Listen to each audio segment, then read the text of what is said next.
Oh yeah.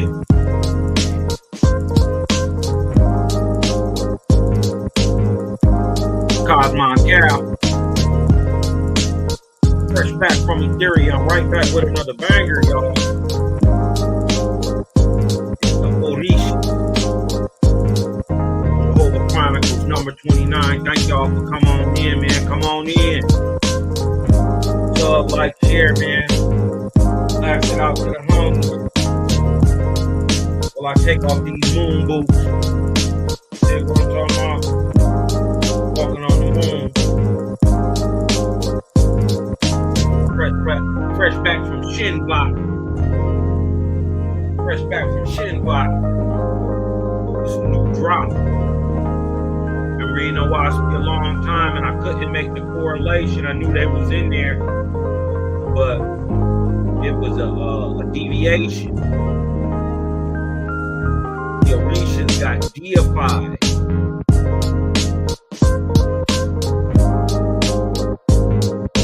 Nobody, we already know nobody is the big friend of the creator.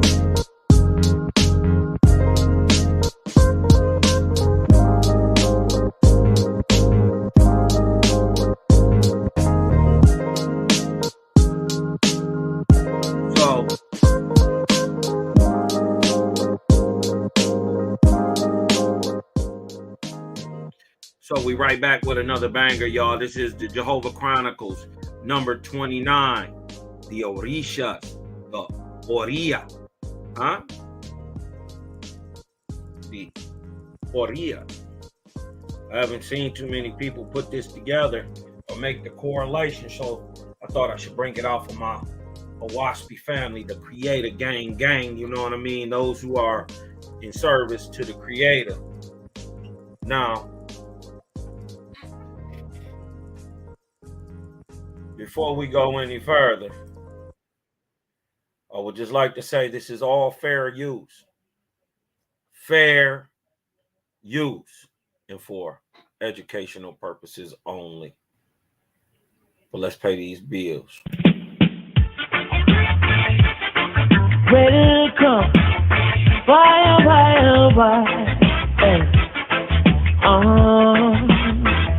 Chronic, left, right, Jacko, left, right, ooh, yeah, boy. Yes. We right back, man. Checking in from Shinbot. Right back down in Ooze. It's your boy Cosmonian. You know I'm about to do it for my folks when I got on the Lokes. You dig what I'm talking about? They say, with the locos. You dig what I'm talking about? Cosmonian, big splipper ting, you know what I mean? Big splipper ting going. You dig what I'm talking about? I think this is a dope show it's going to be a dope show because really we showing the oneness in creator and then how over time false gods through men end up messing with the perfect mechanism, the oneness and the harmony and the symmetry of what creator is doing, man. And then over time it gets brought to us in a disconjointed, messed up type package. You dig what I'm talking about? To where truths are being told, but the lies and the fairy tales and the mythos has all been added into it, and then much of it has been religified. You see what I'm saying? You find that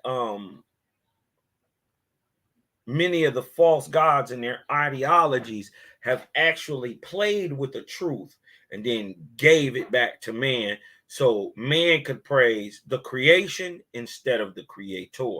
Because as the false gods admit, you know what I mean, like Luamon, like Kabbalactus, like Inochisa, who we know as Buddha, Brahma, and Christ, they said that the creator was their enemy.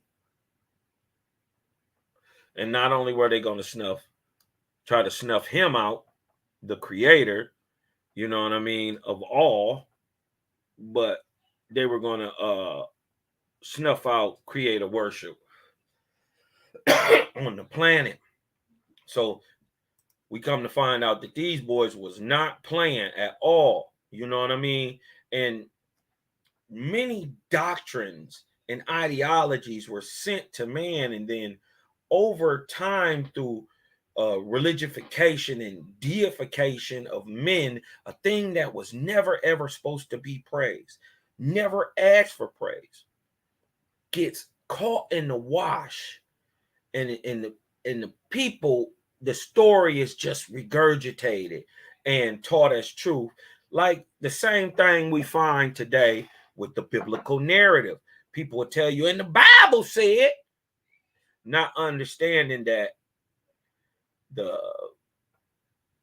many contradictions and falsehoods and impossibility of it being the infallible word of the creator, a fallible word of a God. Yes, it can be, but the infallible word of the creator, not with any contradiction, not with not without oneness, not without symmetry, not without beauty, not with war, murder, death, bloodletting, sacrificing, and war.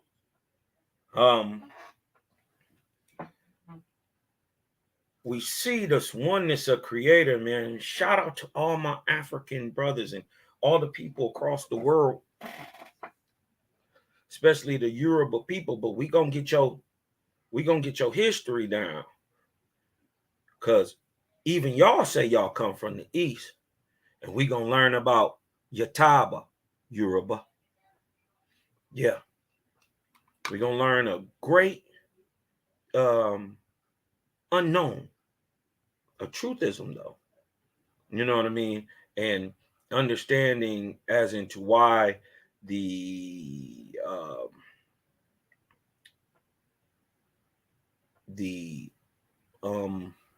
doctrines, you know, of Yoruba, and mind you, most Yoruba today are Christian or Islamic, and even, you know, and there's still people who practice Vodun or the orishas, you dig what I'm talking about, and pray to these deities. You know what I mean? And you know, we would just want to share some light and some on that situation, and hopefully one can perceive that this is a thing not to be praised, because it never asked to be praised.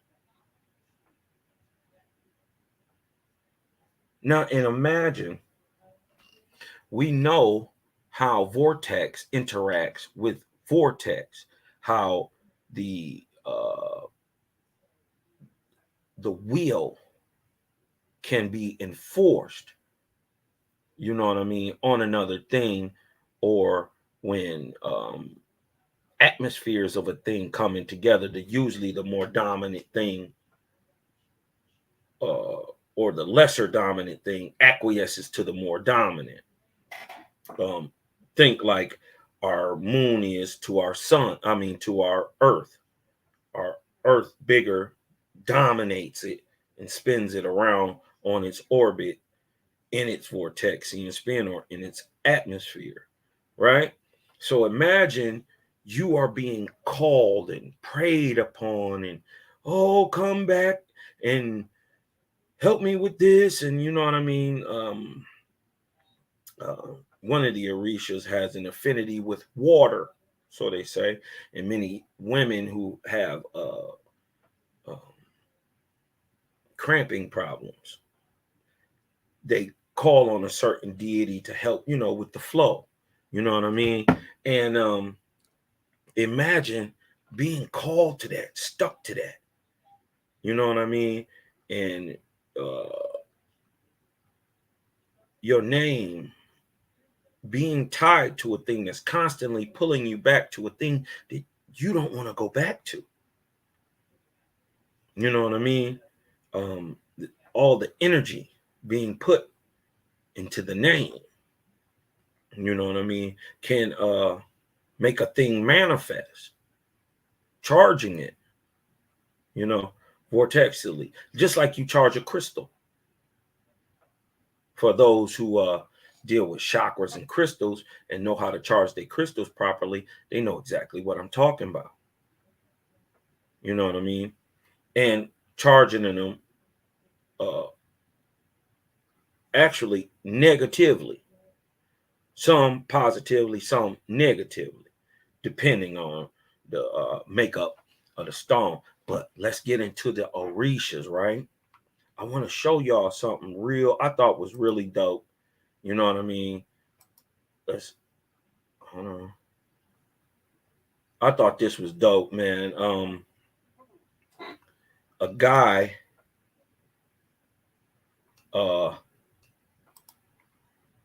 these people asked an AI, right, to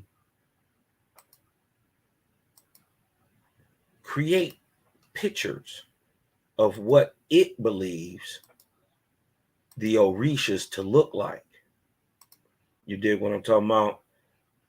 This is real dope. You know what I mean? And I just wanted to show y'all this, and you know, great way to kick off the show, man. This is Jehovah Chronicles 29, the orishas, aka the Oriya. And mind you, the goal or the main purpose and the name of orishas is the ori in the Yoruba understanding. You know what I mean? So we're gonna tie you with the ori, You know what I mean? The oriya through the ban, through its bantu inflection. Means of the great spirit. So the ori and the oriya are the same thing. We understand them today in the English language as the orisha. Let's check this out real quick, y'all. But before I get into that, man, let me go ahead and get some shout outs, man. Thank everybody who's been supporting the channel. Everybody, listen, man. People have been hitting me up out the blue. You know what I mean? Creator been putting that giving spirit on their heart. Hopefully, man, I've been able to just bring anything to help my people. I don't even care what it is. If I gave you a little bit of inspiration, man, and you help the channel out, man, thank you, man. From the bottom of my heart, I can't. It's amazing to me, man, because so many people been hitting me up, and it's weird that it don't. I look at my numbers on you know, my subscribers on the actual Jehovah Chronicles channel, which I don't promo. I don't promo it. You know what I mean? And anybody who want to go over, hit me up, holla at your boy behind the scenes or whatever, man. Y'all can go to Cosmon Cal at Facebook. Hit me up, man. Go over to the Jehovah Chronicles over there. You did what I'm talking about. I haven't been going crazy over there like I used to, you know what I mean, for a minute, but we getting that thing back pumping, man. Any animators, if we know any animators who know how to put the memes together, also any animators that do animation, you dig what I'm saying? You drawing it, putting it together, you dig what I'm talking about? Holla at your boy Cosmonian, man. We got work. You dig what I'm saying? So before I go further, I love y'all. I don't do this for nothing. I already got it. I know this. I'm good. Creator, I'm Jaja boy for real. I do this for y'all. I love the shit out my people, man. I can't help it. I love everybody. You dig what I'm talking about? I rock out, man. Listen, A lot of y'all don't know me in my personal life, and I don't put my personal life out there, man. But for y'all who know me, bro, to know me is to love me, man, and to know me is to know you've been loved.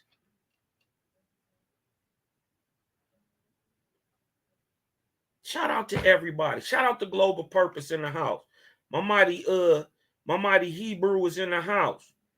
My midget Hebrew. Shebrew, Faith is 144. Shalom to my sister Set Apart. Dancing. You dig what I'm talking about? Jay Manson. Jay Manson say shalom, family. You know what Cosmon Cal say, sub, like, share. Bless up my sister Tikva. She gonna fry me some fried green tomatoes one day as my dog. So I let her say anything she wants to say to me. You dig what I'm talking about? She say she get them things crispy. So you dig what I'm talking about? Hey, we coming in dancing. Hey, that's right. Shout out to everybody in the house, man. Shout out for all the new people. Peace. Peace. Shalom, family. Shana.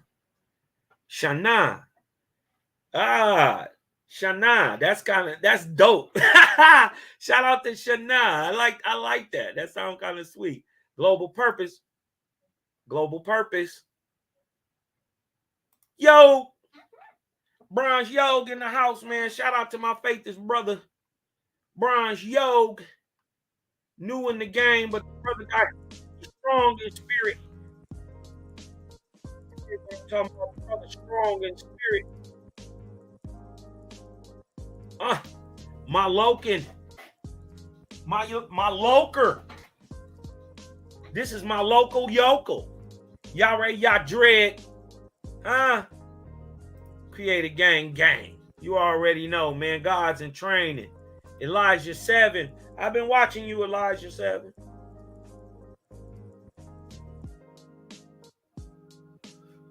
Just know somebody got their eye on you, brother. Peace to you, man, and peace to the righteous gods and Nirvanian goddesses, man. Create a gang. SCG, shout to the Coke babies. Y'all seen Sila brought it out. He ain't even break down the Cosmonian 456 genetic DNA Vortexian record, but he brought out the time of 456 of arc cycles in the Cosmon era, and showed y'all that every 33 years, and hence every 99 plus 1 year, repeats itself. So what happened in 2022 happened in 1920, or 2020 happened in 1920. What happened in 1920 happened in 1820.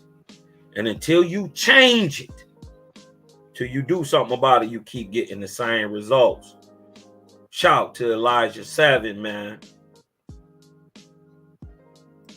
My nigga, Detroit in the house. Hurricane. Peace to the righteous God. Hurricane in the house, man. We gonna have to hook up, brother. You dig what I'm talking about? Gonna have to bring you on the show. Hey, man, y'all got to meet this nigga Hurricane, man. This nigga's something else, man. I love that guy there, man. Met through another brother who I gotta get on. I gotta get Hurricane and Low Key on all at the same time, and we gonna have to chop it up, hip hop, real style, man. You dig what I'm talking about, and show how hip hop really is other creators just been hijacked. Same thing they did to religion, huh?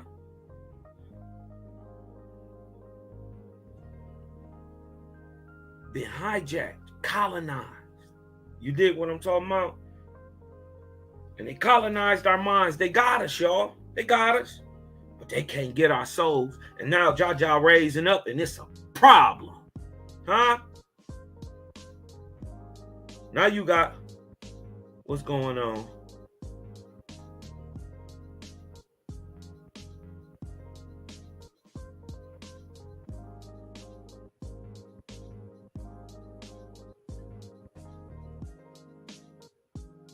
Yeah, peace to all the faith that's in the chat. On the lookout.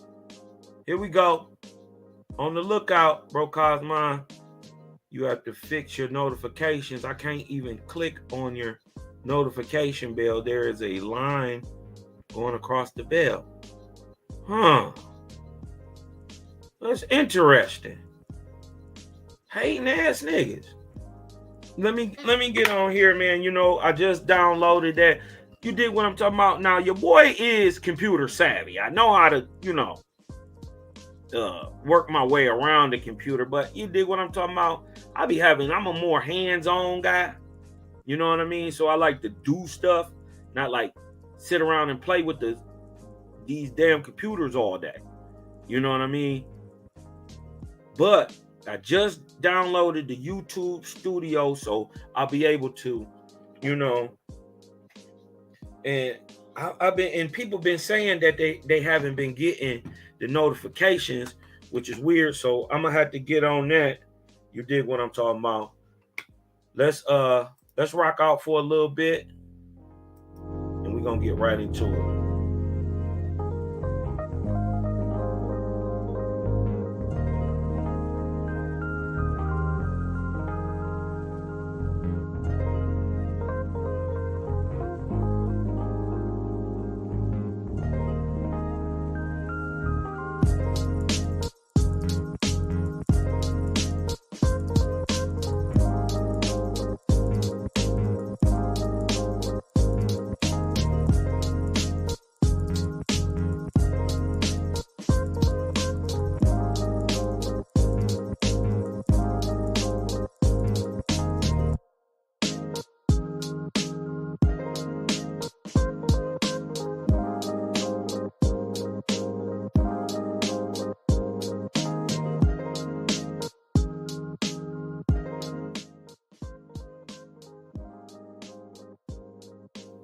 Oh yeah.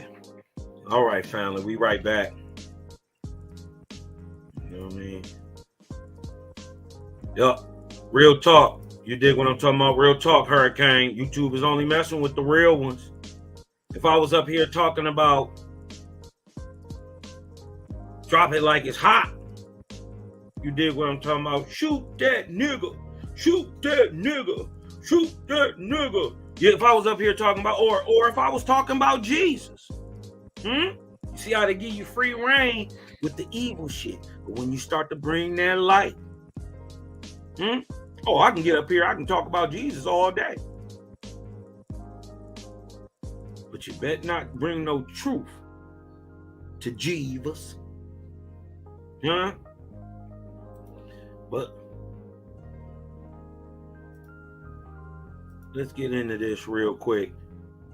This is real super dope. If anybody hasn't seen this, I'm gonna run it back twice. It's kind of short. But I'm gonna run it back. You dig what I'm talking about? And watch it twice. But this is Jehovah Chronicles number 29. It's your boy Cosmonian, young Cosmon Cal himself. You know what I mean? You dig what I'm saying? You know what we come to do? We come to balance all balances and check all checks, because you know what happens next when you see the butterfly vortex. Let's get right into it, y'all. Dig this. This is sweet. I liked this.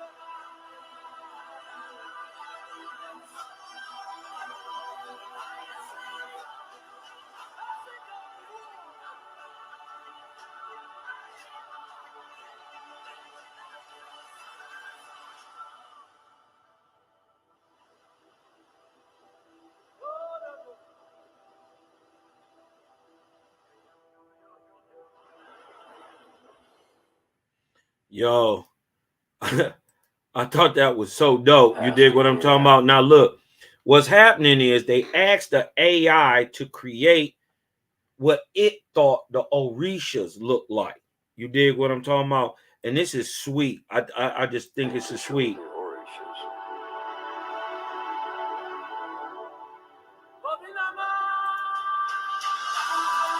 Oludumare. Osain. You see how they got them all decked out. Notice these are men. This is what I want you to really step back, from all the stuff. And look, before we get into this, shout to all my African people who really Africans and who support the Aboriginal Americans, your brothers, man. This is what we're trying to get y'all to understand. It's a one thing. This is not about religion. This is a liberation and emancipation, a freedom movement. Huh? For not only our people, but for our souls, man. We getting back to the creator, man. This is what's really going on. This is why we so hated. This is why we so small.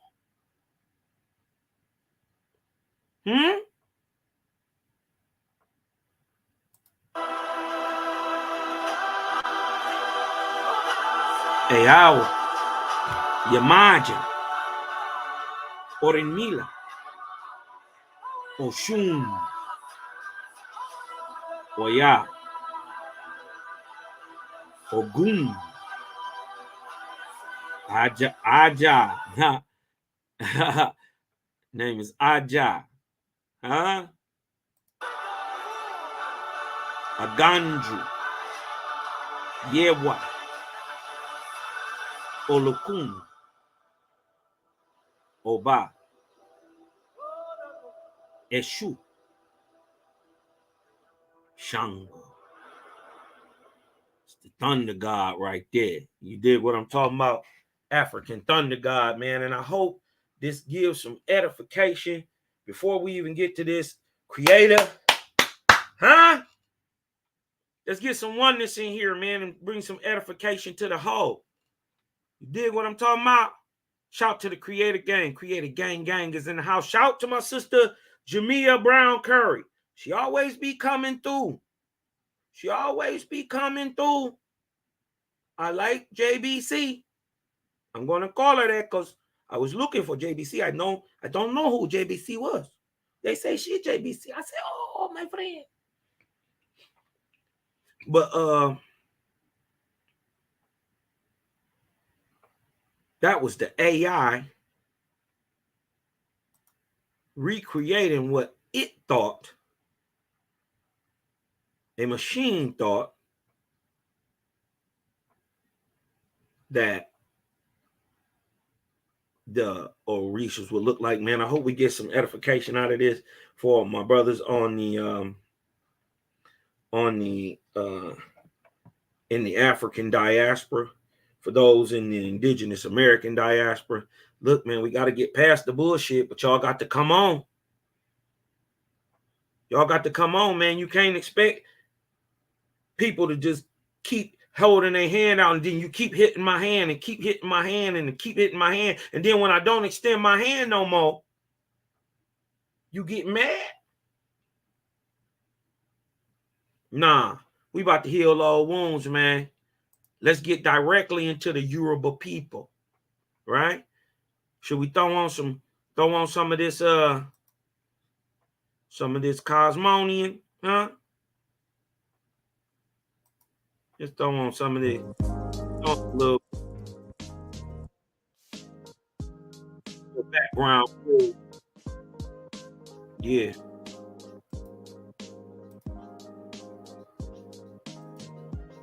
Let's get directly into the Yoruba people. One of the 3 largest ethnic groups in Nigeria. Now notice it went south and west. It's in the western part of Africa, south and west. part of that country. Much smaller scattered groups live in Benin and northern Togo. The Yoruba numbered more than 20 million at the turn of the 21st century. They speak a language of the Binu Congo branch of the Niger Congo language family. Most Yoruba men are farmers growing yams, corn, maize, and millet as staples and plants peanuts, groundnuts, beans, peas, subsidiary crops. Cocoa is a major cash crop. Others are traders or craftsmen. Women do little farm work but control much of the complex market system. Their status depends more on their own position in the marketplace than on their husband's status. The Yoruba have traditionally been among the most skilled and productive craftsmen of Africa. They worked at such trades as blacksmithing, weaving, leatherworking, glass making, and ivory and wood carving in the 13th and 14th centuries. This is AD. Bronze casting, using the lost wax Sierra Purdue method, reached a peak of technical excellence never sequentially equaled in Western Africa. Yoruba women engage in the cotton spinning, basketry, and dyeing. Now let's get off into some good things and show some comparisons and break down who the people are. What for sure they're praising, right? We're not saying that these people are praising these deities. They are. Prayers are being offered to them. And what we're here to tell you that only the Creator is sufficient. Now, y'all not far off either. This is how you can tell it came from a correct source, got twisted over time, religified, and now we got what we got. But we gotta untie it. Because the orishas were never meant to be praised, nor did they ever ask for praise. And then if any man, right, and let's get this understood that even they know that these are men who later on are deified, which makes it an idol, right? A deity, a man, right? Praising right there shows you that you false and you wrong, because how can you praise the creation, the orisha, who I believe, and I'm going to go to show why I believe that these people descend from the Abrahamic stock, the mixed in stocks. The people who later on to become called Negroidal, because the Bantu type and the Negroidal type in Africa are there, but they are even physically different looking people. You did what I'm talking about. One had an admix, and we all know what do we know for a fact? What Abram was sent in to South Arabia, or what we today call continental Africa, to do, to raise up sons of Ham. How can you do that? How can you give them, how do you give a godless man God? Genetically. So our seed and our genetics have been mixed for thousands and thousands and thousands of years. And even for those who didn't mix in, and those who end up coming to America, and those who went to Europe, let's not forget, y'all, we was in Europe too. You did what I'm talking about? We was in Europe. And for those who come to America, of that Shemitic stock, huh? Who you meet? You met me, son of Jehovih, Iwata, huh? Here in America, already praising the Great Spirit, just like you did. You call him Yehovah or E-O-Lin. We said E-O-Wah. So no, we didn't speak the exact same language, but when we got to praising, the rites and the ceremonies matched up. Huh? Hold on. But let's get back into the and let me see if I can blow this up just a little bit. Maybe I can blow this up a little bit. All right.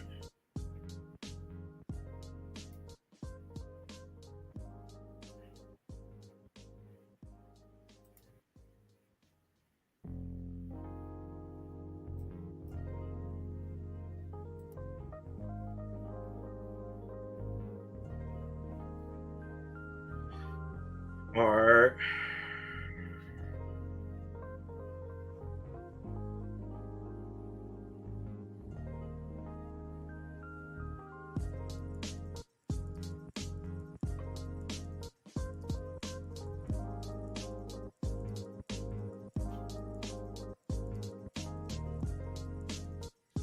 The Yoruba have shared a common language and culture for centuries, but were probably never a single political unit.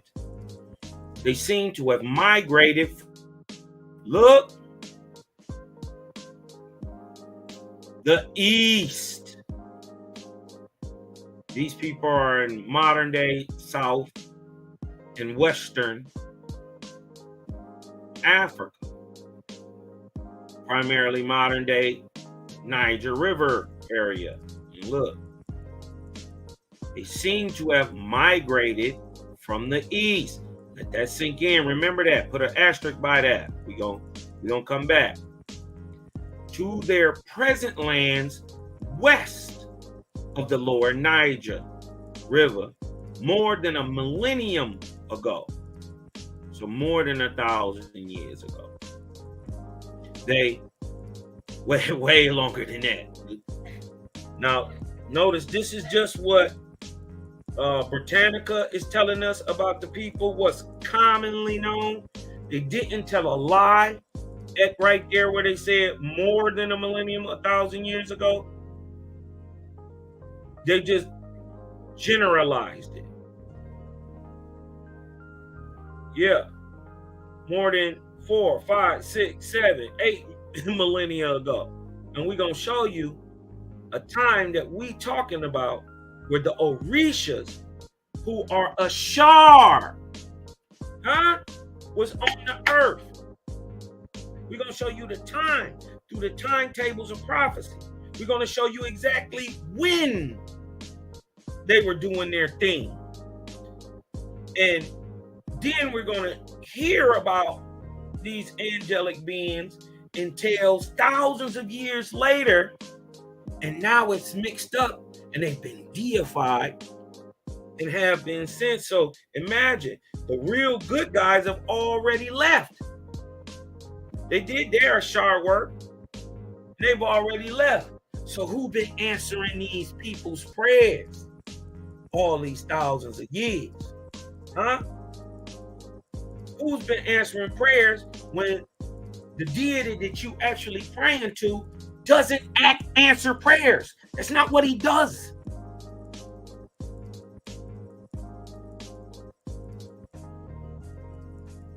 Who been answering all them prayers all that time? Who they been praying to? Huh?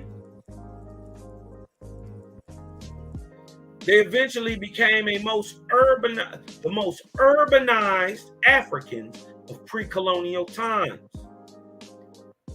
They formed numerous kingdoms of various sizes, of which was centered on the capital city, town, and ruled by a hereditary king or Oba.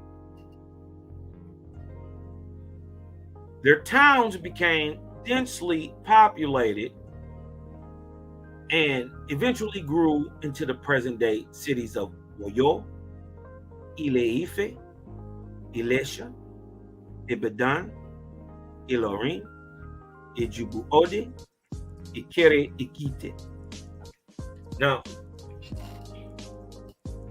and others. Now, I want y'all to notice this word too. This is an interesting word. Ba. Ba can be father. Ba can also mean of the spirit, like Kaba or Abba. But this O symbolizes light or the sun. And remember, this is a king we're talking about. Does O Ba mean sun king? Just something I noticed right then. You know what I mean? My little inspiration kicked in. Oya developed in the 17th century. This is AD. Into the largest of the Yoruba. Notice this word, because we're going to tie Yoruba to Yataba. Yoruba, Yataba, Yoruba. We're going to tie that together. Remember, it came from the east.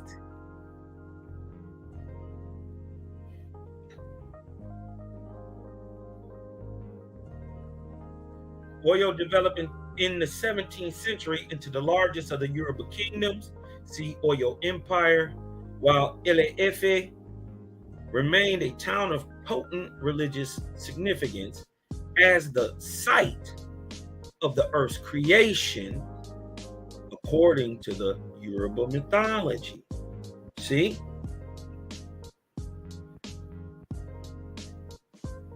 This has a mythology. This is a religion.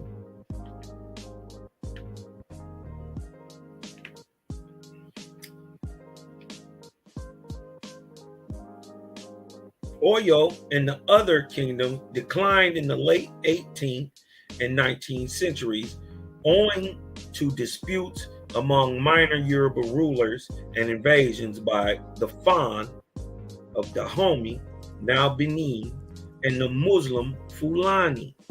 The traditional Yoruba kingships still survive, but with only a hint of their former political power.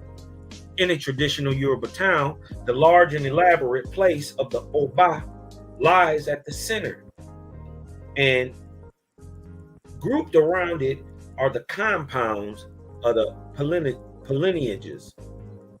patrilineages, excuse me. The place and the compounds are now often modern structures. There is much diversity in social and political organizations among the Yoruba, but they share many basic features. Inheritance and succession are based on patrilineal descent.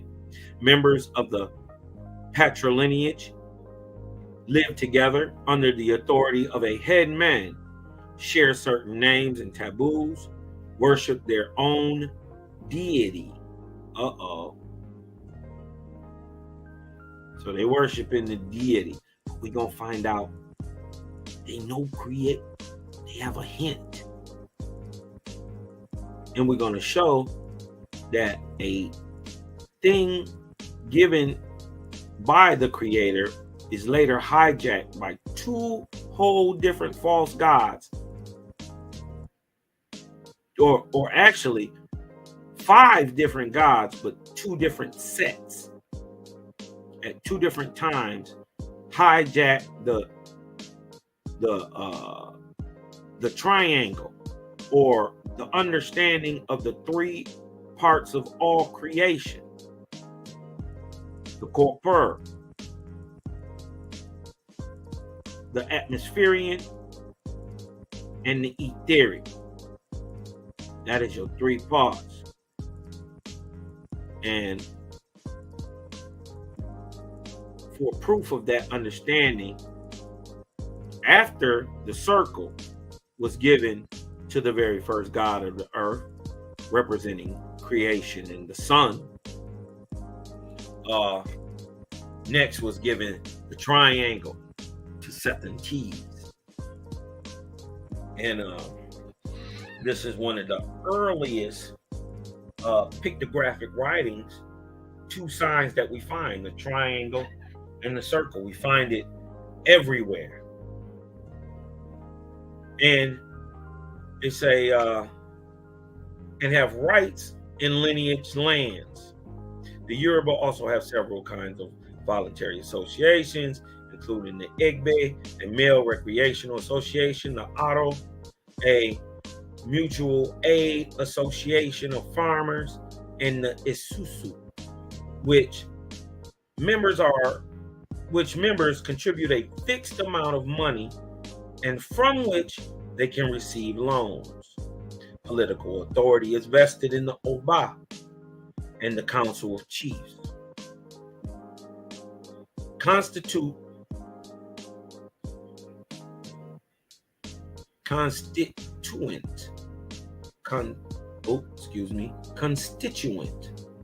towns, I don't say that word often, constituent towns each have their own ruler who is subordinate to the Oba. The Oba is also a ritual leader and is considered sacred. Look at this. Your boy Cosmon ain't gonna never say nothing about nothing that I can't back up and show. This is an objective truth. Many Yoruba are now Christians or Muslims. So who they with, y'all? So who they with? Luamang and Thoth Gabriel. But aspects of their traditional religion survive. That's what we gonna get into. Right? And remember, the traditional religion is the lie. The religion is how it gets twisted. But we gonna go back before that. At its creation, the creation of the orishas. We're gonna show you the timeline that these things are happening. We're gonna make it make sense. We're gonna show that oneness of the creator. That later gets on through traditional religion. All twisted. The traditional Yoruba religion has an elaborate hierarchy of what? Deities. Including a supreme creator and some 400 lesser gods and spirits, most of whom are associated with their own cults and priests. Let me get this on the screen.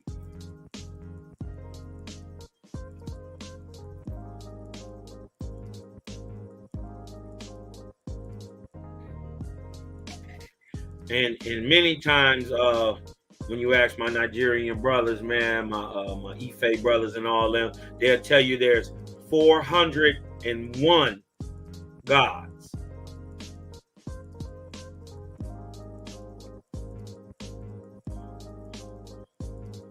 You know what I mean? They'll tell you that there are 401 gods, right? The supreme creator and 400 lesser gods. So they'll tell you 401. Which is a divine number to them. Most of whom are associated with their own cults, look at this, and priests. So they praise in these lesser deities.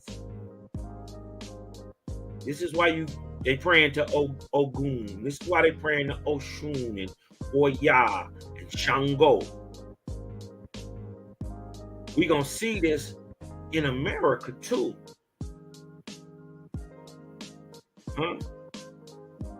Anybody know what Santeria is?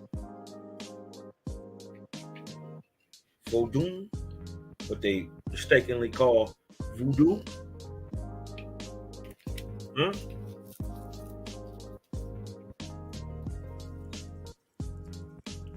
Almost got it right. But only the Creator is safe. That is the only safe doctrine in the whole world. Because what y'all don't know is these guys, these lesser gods, have times. And they're not gods. They're not even gods. They are below the lowest of the emancipated angelic beings, which is a lord. They work for a lord. These are ashar. These are what are also known as guardian angels. They are not gods. They work with man. The orishas always have worked with man. The ori work with man. Right? The Yoruba have, so we and they actually see these people. They actually knew many of these people lived at certain times, and later on, because of the lives they lived, they was deified. That's the religious, that's the traditional religion that's fucking it up. Let's get back to the real way. That's Jaja. That's only one way. There's only one truth. There is no his side and her side. It's only truth.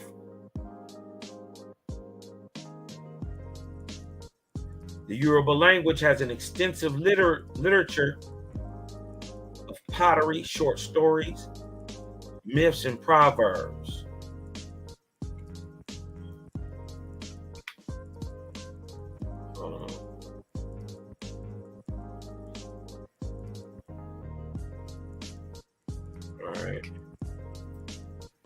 And I want to get right in here, right into the orishas. You dig what I'm talking about? Right here, Wikipedia. The orishas, singular orisha, or orisha, orisha. Okay, some of y'all be able to put it together. Are spirits that play a key role in the Yoruba religion of Western Africa and several religions of the African diaspora. We're going to see that it's not only in the West, it's also in the South. It's in the Southeast. It's in the Southwest. Why? Because this doctrine was took there from the East. It comes straight out of Egypt. Taught by who? Igut and Yataba. Remember, Yataba is Yoruba.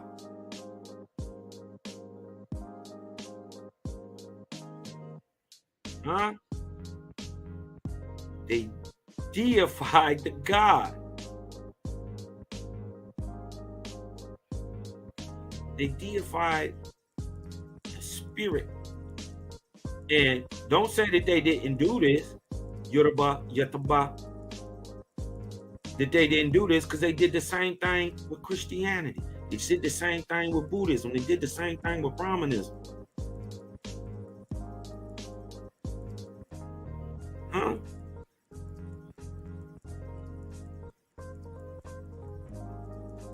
Religions of the African diaspora that derive from it, such as Cuban, Dominican, and Puerto Rican Santeria, and the Brazilian Candomblé. The preferred spelling varies depending on the language in question. Orisa is the spelling in the Yoruba language. Orisha. In Portuguese, orisha. Orisha, oricha. orica in Spanish-speaking countries. According to the teachings of these religions, the orishas are what? Spirits sent by the Supreme Creator, Olodumare. Huh? They are spirits. Why are they being praised? Why do they have cults?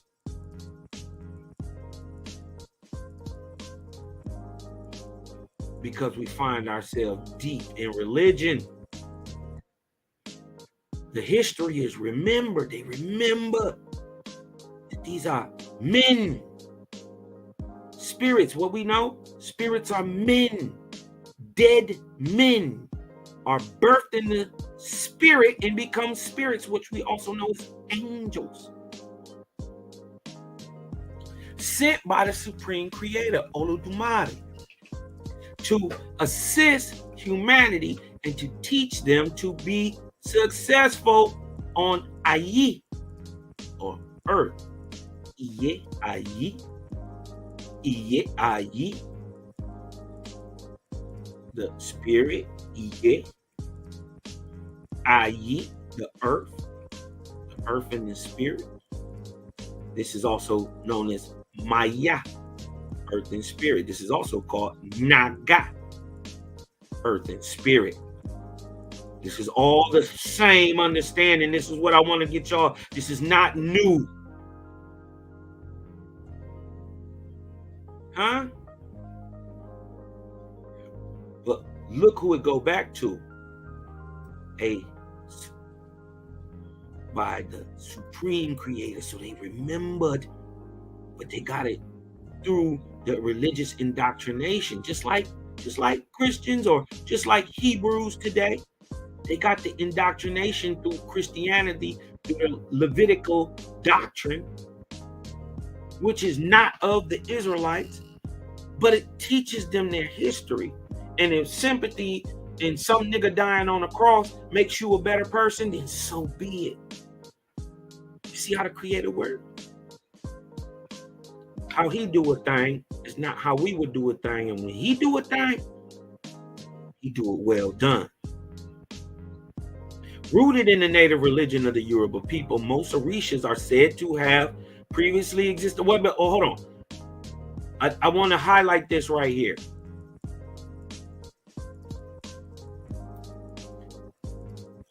The Supreme Creator, who they call Olodumare, sent them to assist. Who assists humans? The Ashar, the guardian angel, the person who goes to help raise you up. I'm just trying to show y'all the tie.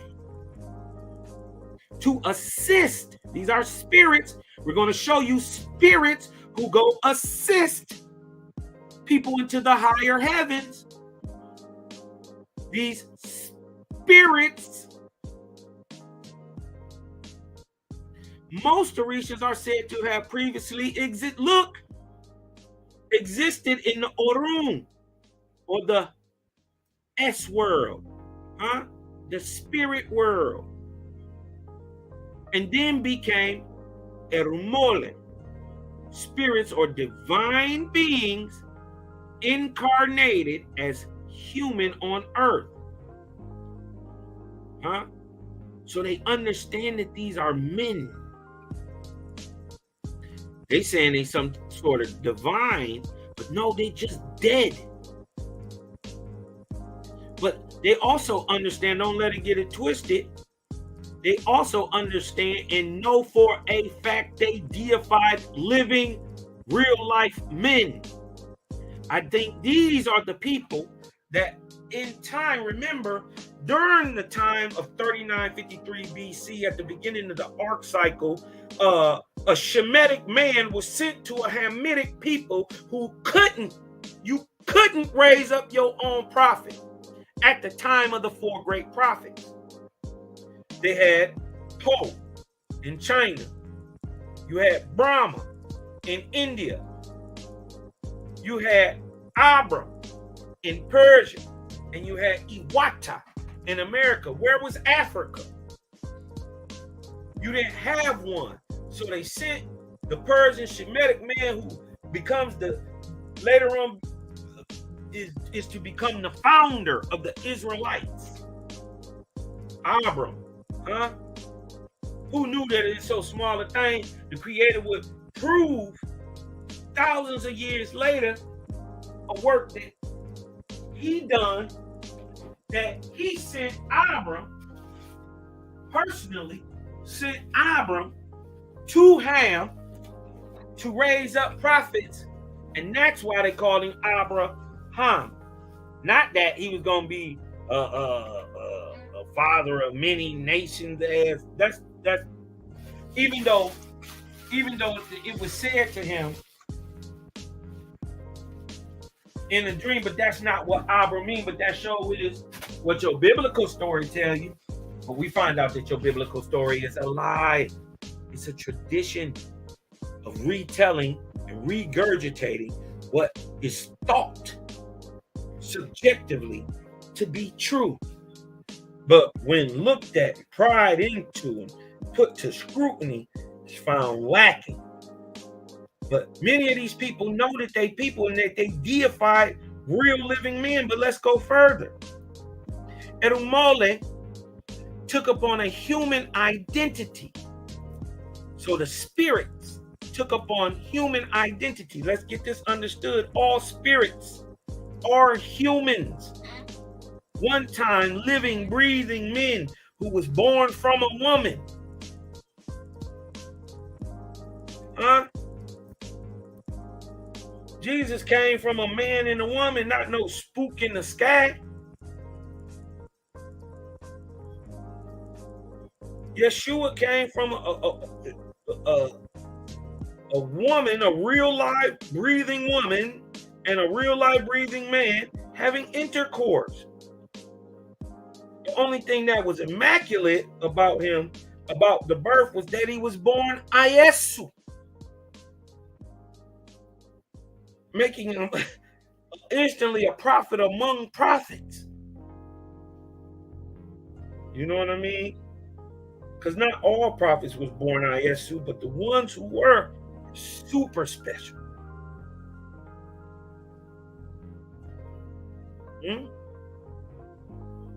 Irumole took upon a human deity, took upon a human identity, and lived as ordinary humans in the physical world. But because they had their origin in the divine, they had great wisdom and power at the moment of their creation. So this is some of the people understanding. Some believers and practitioners of the Ifa religion, listen, where the pantheon system of Orisha originates,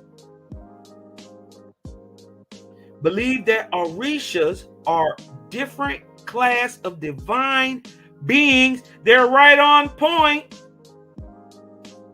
Huh? A different class of divine beings. Huh? I wanna read, you know what? Let's finish this first. Right? We want to show you, because then we're gonna get to the real Oriya.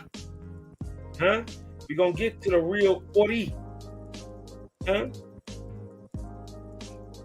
We're gonna see what they do. What do real Orishas do?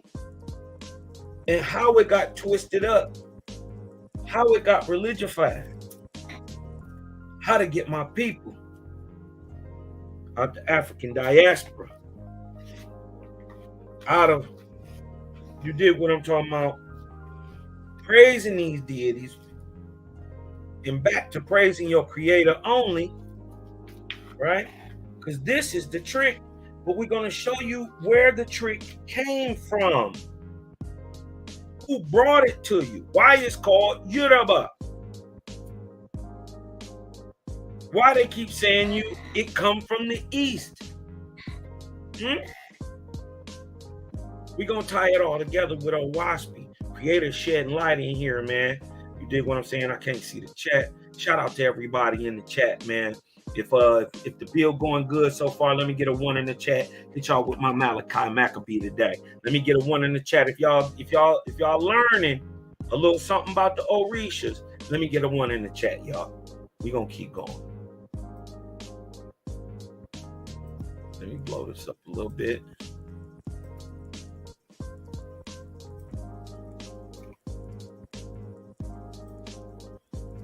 You dig what I'm talking about?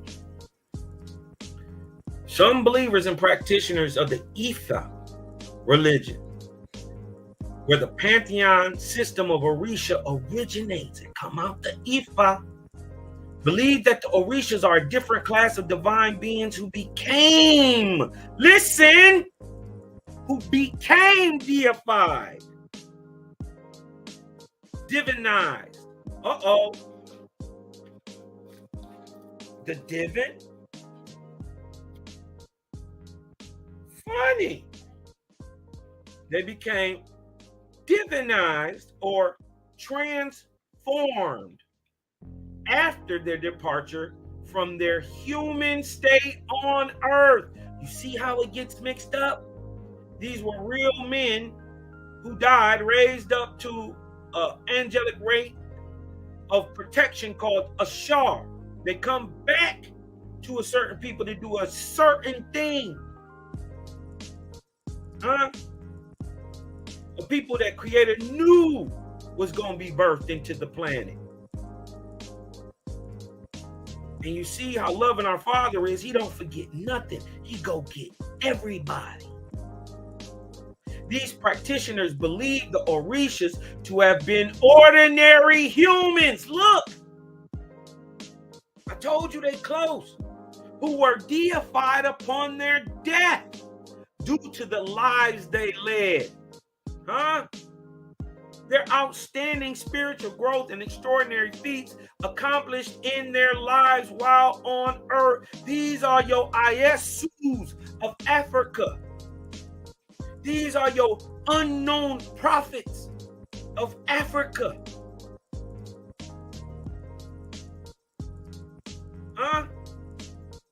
What if not only do the orishas, right, not only tie to a specific, first of all, not only do they tie to a specific group of angelic beings, right, that's doing one specific thing for one specific people, right?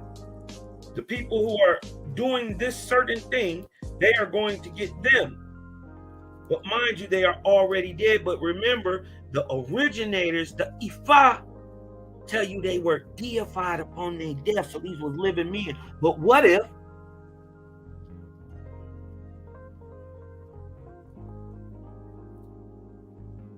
names like Ogun, Eshu, Oko, Le, Oriya, and this is the concept that rules all Oriya, Orisha. What if these are times, not only men, but equate to certain times in the untold African pre-Egyptian times where these people would have lived, but the story got twisted during Egypt when y'all was moved out and went west and indoctrinated from people from the east. Well, who indoctrinated? This has got to be from a divine source. Why is it called Yoruba? We're going to show you Yoruba, Yataba, is a worker bee for the false Osiris of Egypt. Now look, we done already, the originators then told me these people are men, deified because of their great works. We see Abram. Hold on. Let's show you the time that we talking about, right? Let me show you the time we talking about.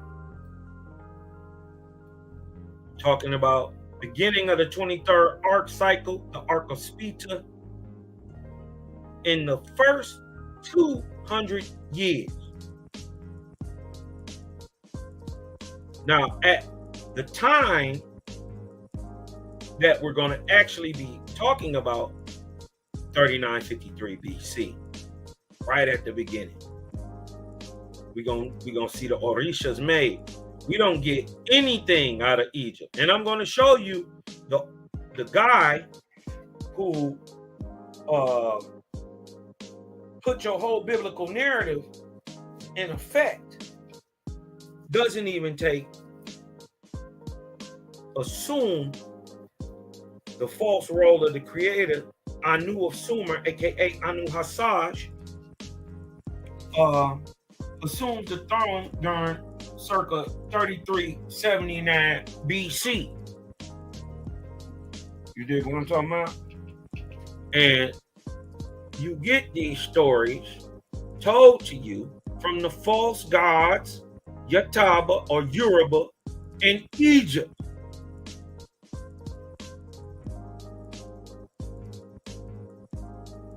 During this arc cycle, in this 2400 year span of time, Abram came in 3953 BC.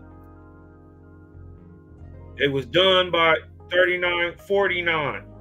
He was done moving. He had all the people who would go on to be called Israelites, because they're from the tribes of Iz and Zerl, in Africa by 3949 BC. We don't get Moses all the way down to this time. And Moses already 40 at this date, 1553 BC. So Moses was born in 1593 BC. See the understanding of the timetables of prophecy revealing all things? You dig what I'm talking about?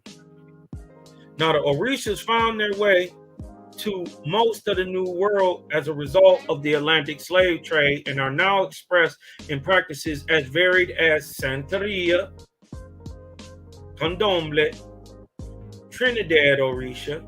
Hold on, let me get a look at that. Trinidad Orija, Candomblé, this is Brazil, Santeria, Umbanda is a syncretic Brazilian religion that blends African traditions with Roman Catholicism, look, Spiritism, and indigenous American beliefs.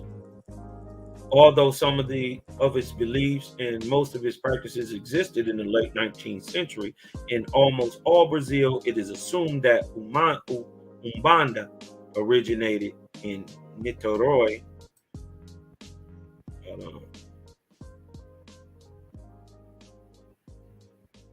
and surrounding areas in the 20th century, mainly due to the work of the psychic medium Zelio Fernando de Moraes, who practiced Umbanda among the poor Brazilian and African descent.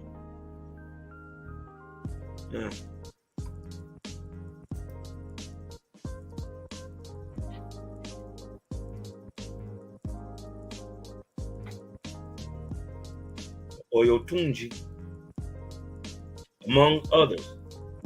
The concept of orisha is similar to those of deities in the traditional religions of the Benin people of Edo State in southern Nigeria, and the Iwi people of Benin, Ghana, and Togo, and the Fan people of Benin.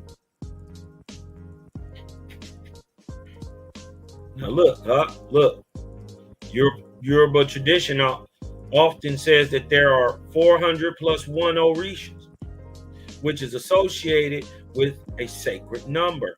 Other sources suggest that the number is as many as you can think of, plus one more. Huh?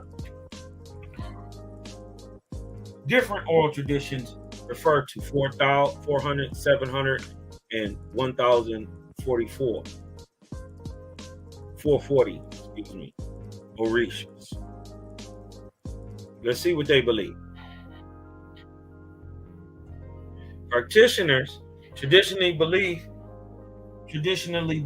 that daily life depends on proper alignment and knowledge of one's ori.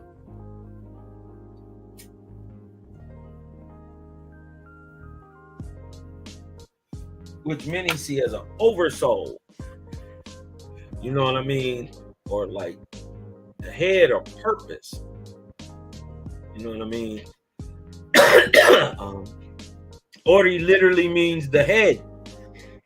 But in spiritual matters, it is taken to mean a portion of the soul that determines personal destiny.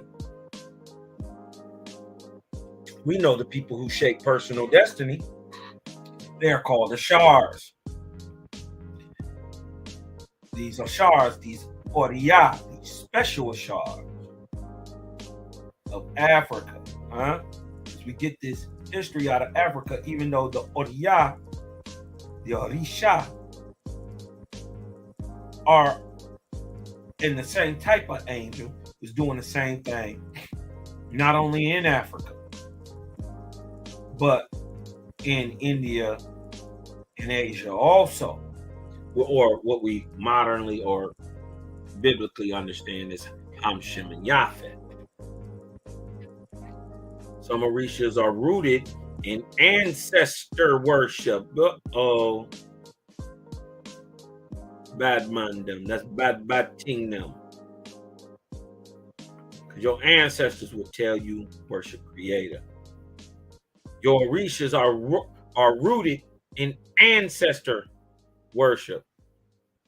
Warriors, kings, and founders of cities were celebrated after death and joined the pantheon of Yoruba deities. Look at this. This is man worship. What's the old saying? As men as gods? The ancestor did not die, but were seen to have disappeared and become orishas. See, they get it? But it's been twisted religiously through today Christianity and Islam. Some orisha, based on historical figures, are confined to worship in their families or towns of origin. Others are venerated across wider geographic areas. You dig what I'm talking about? And we're going to also show, man, this is dope right here. Shout out to the Black Witch Yaya. You know what I mean? And this is fair use. But shout out to the sister Black Witch Yaya.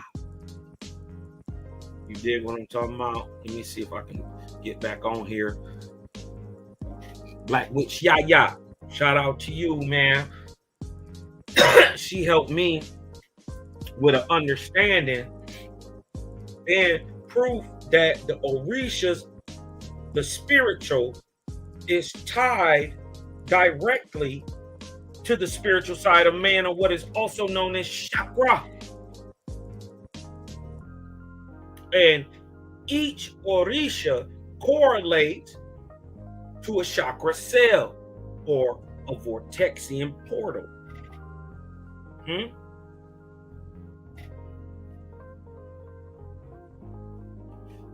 You dig what I'm saying? Hold on one second, y'all.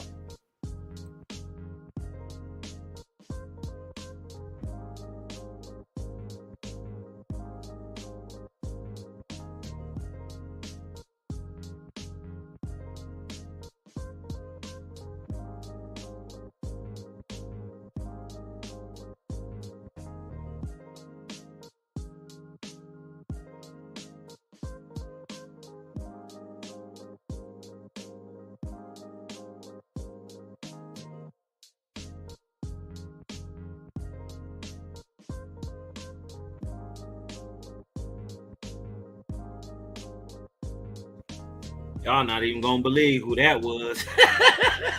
Y'all not even gonna believe who that was. That was I only got one question for Miss Susan B. Huh? Shout out to Susan B. Martinez, man. We gonna get the sister onto the show real soon, and she got an interesting topic. Topic that we don't really think about, but it affects everything and everybody. She gonna be coming up real soon, hopefully within the next week or so. We get Dr. Susan B. Martinez on the show, breaking it down with your boy Cosmonian. You dig what I'm talking about? I'm not playing with nobody. You dig what I'm talking about? But look, let's clear it up. Let's clear it up with Owaspy, though. That's what we're here to do. Let's clear it up with Owaspy. Because I actually want to get into this video. You know what I mean?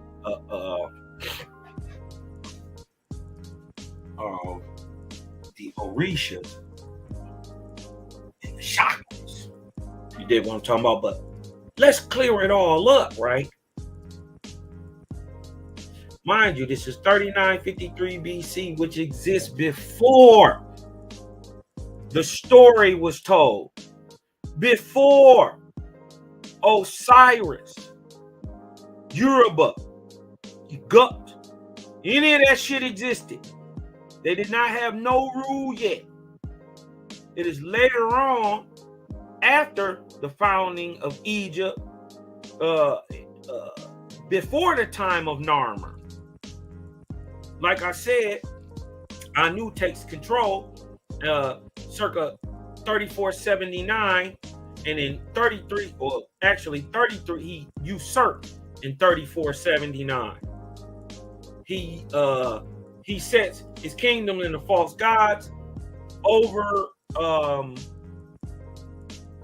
the lands, one of them being Osiris, over Africa, or what we commonly call today Egypt. Why is it called Egypt? Because the angelic deity that inspired the man, that inspired the seer to found this place during the time of a great drought,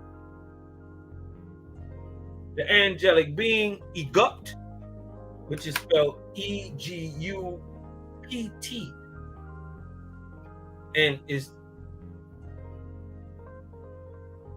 the T is spoken, Egupt. You know what I mean? And but let's get down into the foundation, the building of the Oriya, the Ori, the Orishas. Right here, we find it right here in the Book of Wars, chapter 3 and 6. Hold on, I got to turn it down a little bit. Let's get into these orishas a little bit.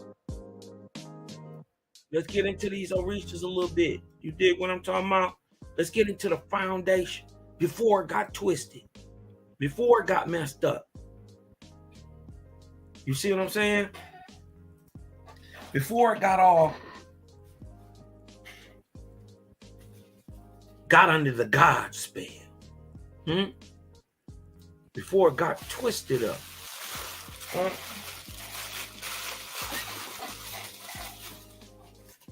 We find ourselves in the time of Anu Hassaj and the false Osiris of Egypt, aka Chilemon. That's what his mama named him. His mama named him Chilemon. Historically, we know him as Osiris of Egypt, the false, because there was an Osiris that existed 6,000 years and was true God, not an underling. You see what I'm saying? And was true God of the planet, and it is that name, Osir, meaning land god. Same thing that Anki and Ea means. I keep showing you, man, I gotta bring the false gods list out, man. I keep saying that. I gotta bring it out. Land god Anki, land god Ea, land god Osiris. They're all the same word for the exact same being from the exact same time. But we find ourselves right here in the book of the Wars Against Jehovah, chapter 3. Can we everybody see this? Can everybody see this? Oh, shit.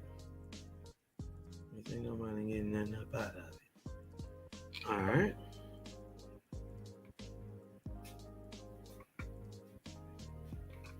Let me see if I can roll it up a little bit.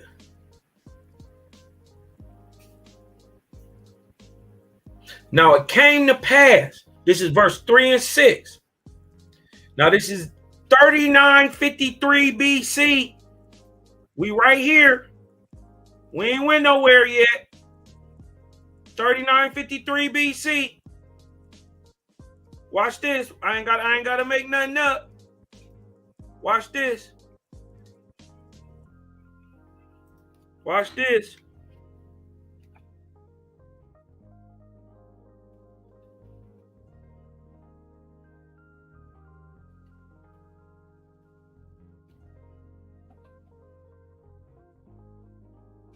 Now, that's the date that they actually give for the modern country, Egypt,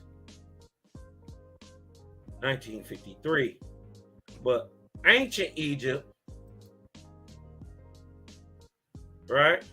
Let's look at ancient Egypt and its foundation right here. Look, ancient Egyptian civilization followed prehistoric Egypt and coalesced around 3100 BC with Nama, often identified with who? Nama, who the Greeks call Menes. We ain't gonna make nothing up. So we talking about 800 years plus before the foundation of the first king bringing Egypt together, or the two lands together. I'm talking 800 plus years before that time. Okay? So let's get back to it. Now, let's get down to the purpose and foundation of the orishas, the oriya. Now it came to pass in course of time that some Kaporians who belong not to the societies of faithists of any of the tribes of Jehovah's chosen. Now, listen, it came to pass, I'm going to read it one more time, in the course of time that some Kaporians, some physical people who belong not to the society of the faithists, not from the Israelites, not from the Nazarenes or any other tribes, the Veda or the Tien, you dig what I'm talking about? Many called the Hojas. You dig what I'm talking about? In America, they're called Ego Quimor, Algonquin. From any other tribes, right? They're not from none of them. Many of them became believers in the all person, right? They start getting it. And that to live by the all highest light was the fulfillment of the divine law. Didn't they just say they was divinized? Right? Well, I'm saying 1,500 years before it was actually written, or you could say 800 plus years before Egypt was thought about. This is Akkadian and Natufian time. circa damn near 4000 BC. This is 3953 BC. We find in the divine law. Remember that. We find it in the divine law where the oriya come from.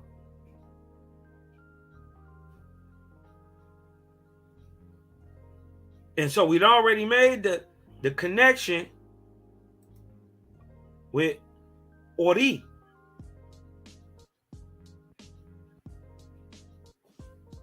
And spirit, atmosphere, corpor. We see the trademarks of the Father. We see the connection with Ori and the Oriya. But watch the Oriya come on the scene. Watch this. This is what they do. And we find them in the divine law. And we see that the people was, what did he say? These practitioners believe the orishas to be ordinary men who were deified upon their death, and due to the lives they led, the outstanding spiritual growth, these extraordinary feats.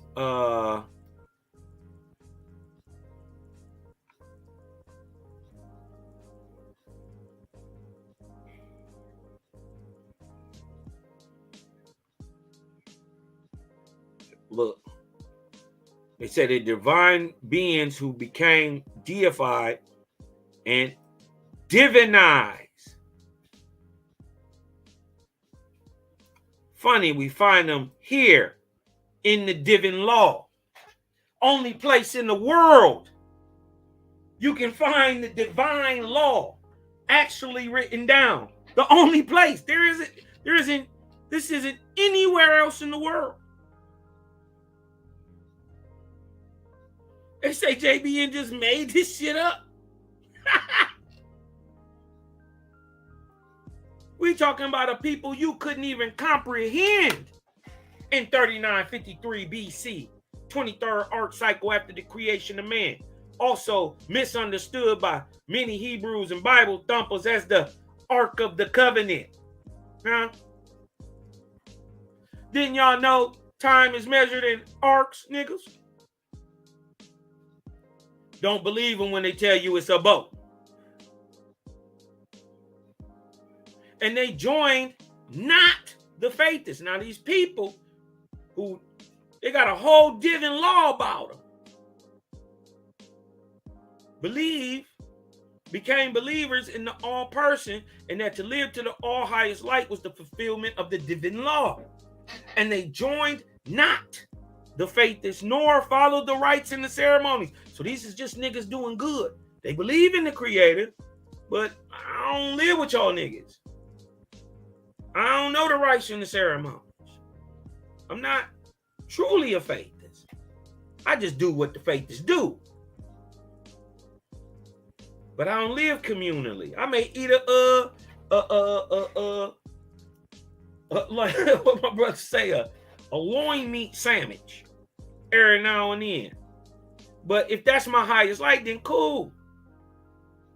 But I'm always trying to progress higher and higher and higher and higher. These people, they was faithists, you know what I mean, per se. But faith is indeed 100% no, right? But they was good people, but they just didn't join in with the faiths. You may have been all by yourself, rurally, stuck on a mountaintop or in a valley, a crevasse, and you did what I'm talking about. You just got you and your 1,000 little niggas with you. You did what I'm talking about. Who in time became a mighty people. You did what I'm talking about, but you didn't live with the faithists. You ain't know with the rites and the ceremonies. You didn't practice the Ameta Shabbat. You didn't know the oral rites. You didn't know the so-called Torah or the law of Moses per se, but you could perceive and see the creator, and you already knew it's wrong to kill something. You knew, because you was a thinking man and you was smart, that over time an herbivorous diet is better than a meat diet. That's just logic. Nobody can argue that.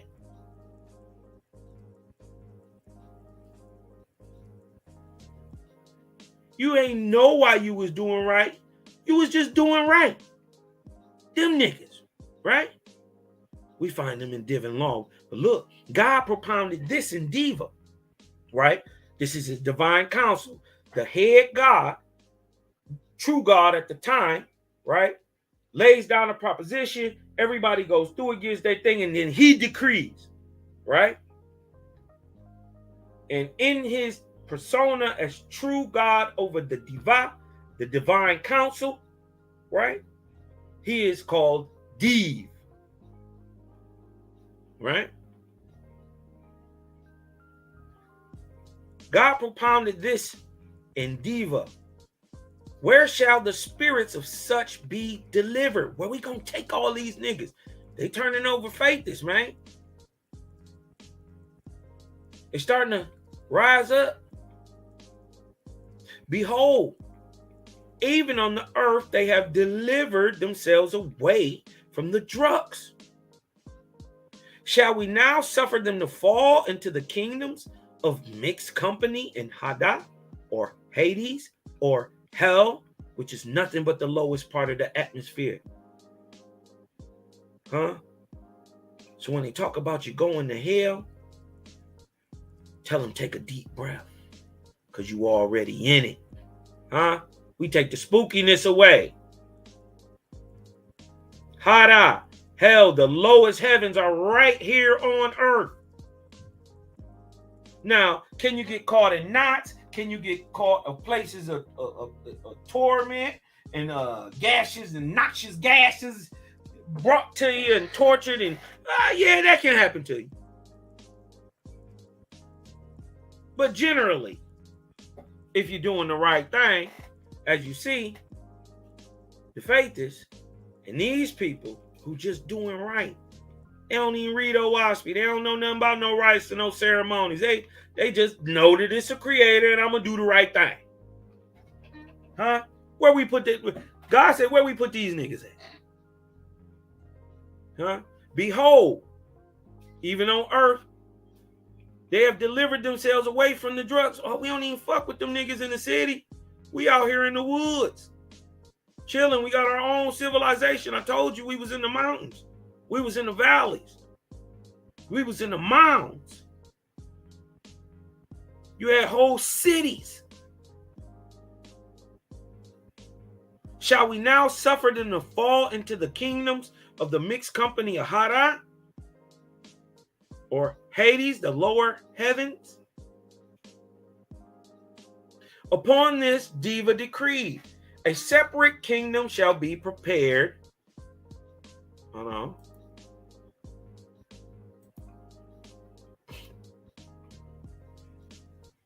A separate kingdom, listen, shall be prepared for them that believe, who have lived isolated, and who know not the rites and the ceremonies. This was the fourth section of the divine law. The fifth was like unto it, but explanatory, right? Look, so the very first, you in the first four divine laws.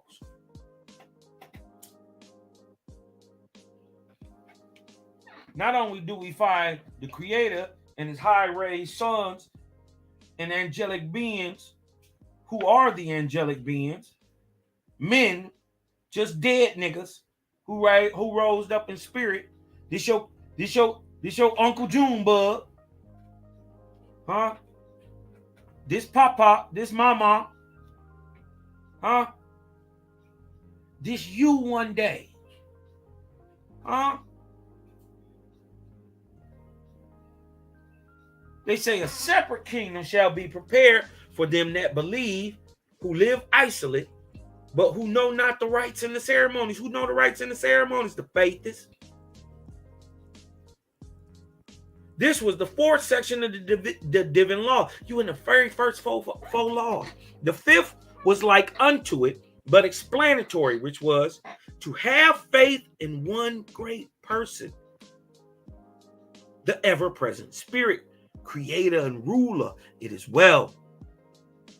But to have such faith and yet not committing oneself to an association of brethren of like faith, gang. What? Hold on. See, they're so worried about the word gang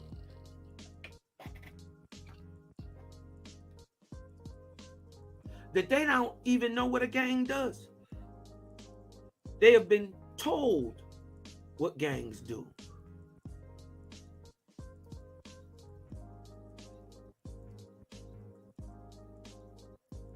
Scientists are a gang. They bang that science shit.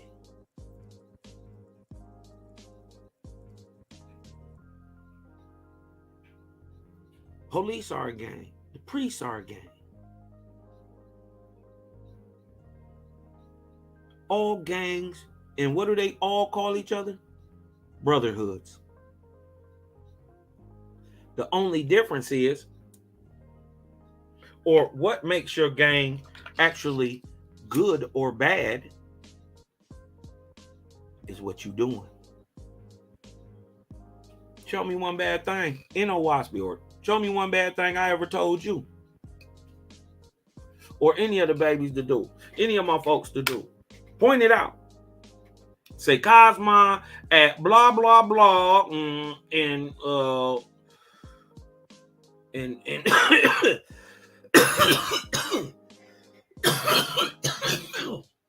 that's that Zaza. Say in Jehovah Chronicles 10 at the third 3-minute mark, you said, point it out. Bring it out. Don't be scared. You dig what I'm talking about? They be having a lot of things to say, man. They have a lot of things to say. But you know why they have a lot to say? Because they're not smart enough to read it. They don't have enough knowledge to actually back up their belief. So they just talk. Their lips just get to bumping because they don't want to feel like they got one up on. When you looking at them like, how you an Israelite but you don't believe in the Creator? Okay, well then why you praising a God? They be fucked up. You dig what I'm talking about? What was Yeshua God name? Then they get to saying Elohim. No, I didn't ask for the title. I didn't ask for the deification. What's his name? Y'all keep telling me the God, which we know is now a man, died and raised up through the heavenly ranks, given a rank, a title, a position. Now that we understand this, why you praising him then? And why you won't test the spirit? That always shook me, man. As a people who've been through so much, we so dumb and trusting. They didn't whoop your grandma and them. I mean, some people got killed off their land. Yeah, we understand that. Many people was, things like the Trail of Tears and all that. You dig what I'm saying? Them was black folks. All that. What today is called a nigga. Them was all the Indians, the real Indians. I ain't talking about Tonto and them. I ain't talking about the Mongoloidal type. I ain't talking about pretty much the whole Iroquoian type, or the Iroquoian type. What we call Inuit type. I'm not talking about that one. I'm talking about the copper color Aboriginal people. But look, let's get back on these orishas, right? A separate kingdom shall be prepared for them that believe. To have faith in one great person, the ever-present spirit creator and ruler as well, but to have such faith and not yet committing oneself to an association of brethren of like faith, a liberation organization, creator, gang, huh? Somebody who gonna move, somebody who got your back, somebody who gonna love your babies just like they love their babies. No different. That's creator, gang, huh? Building the foundation for your own land to be passed down to your children forever. Huh? Your God ain't teaching you how to beat white supremacy. We ain't gonna shoot a shot and we gonna win. What you don't know, huh? What you don't know about my father?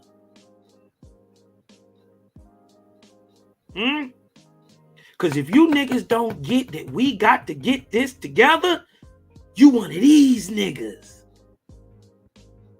Huh?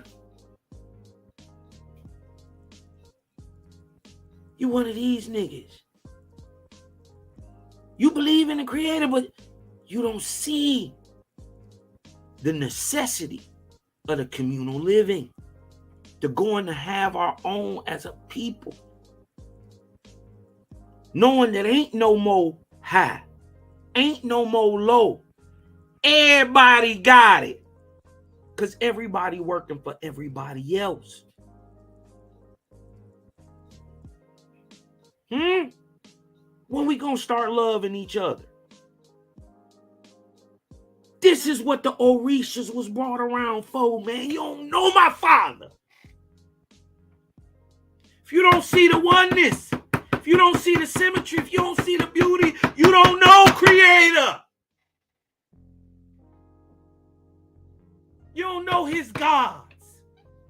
You don't know his Lord gods and lords. Powerful. What? They start the vortex. Huh?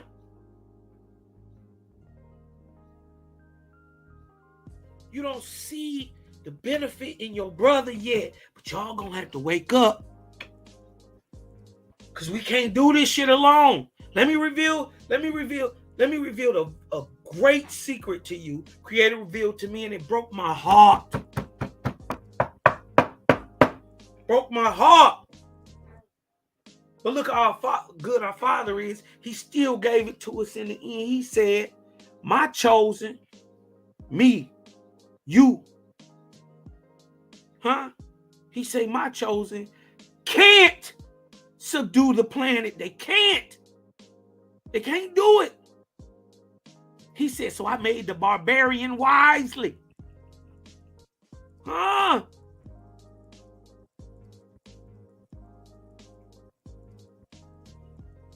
That is galactic. It is what it is.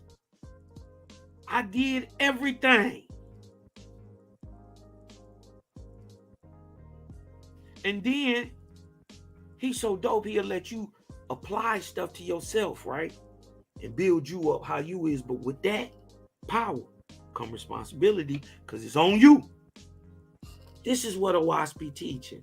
Tell me when I said something bad.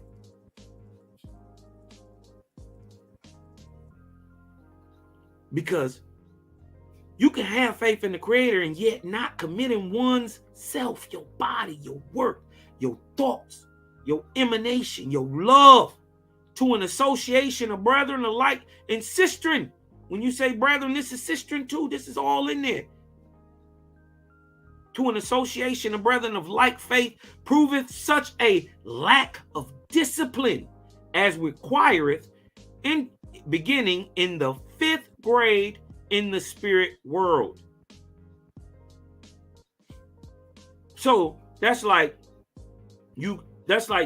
understanding that, let's just say you as a 5-year-old had the possibility of being as smart as a high school graduate, right? And you have the possibility to get there, but the stuff it takes to get there, You don't get it because you're not doing for others.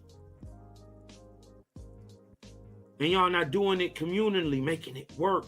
Because that proves love. What is love? The creator. He the source of it.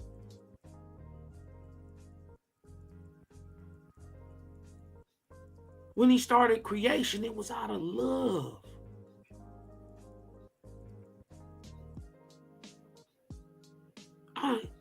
Nobody know when that happened, but we know why it happened, because we know our daddy.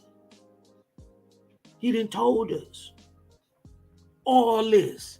Every single, the first beginning of the thought of this shit was out of love.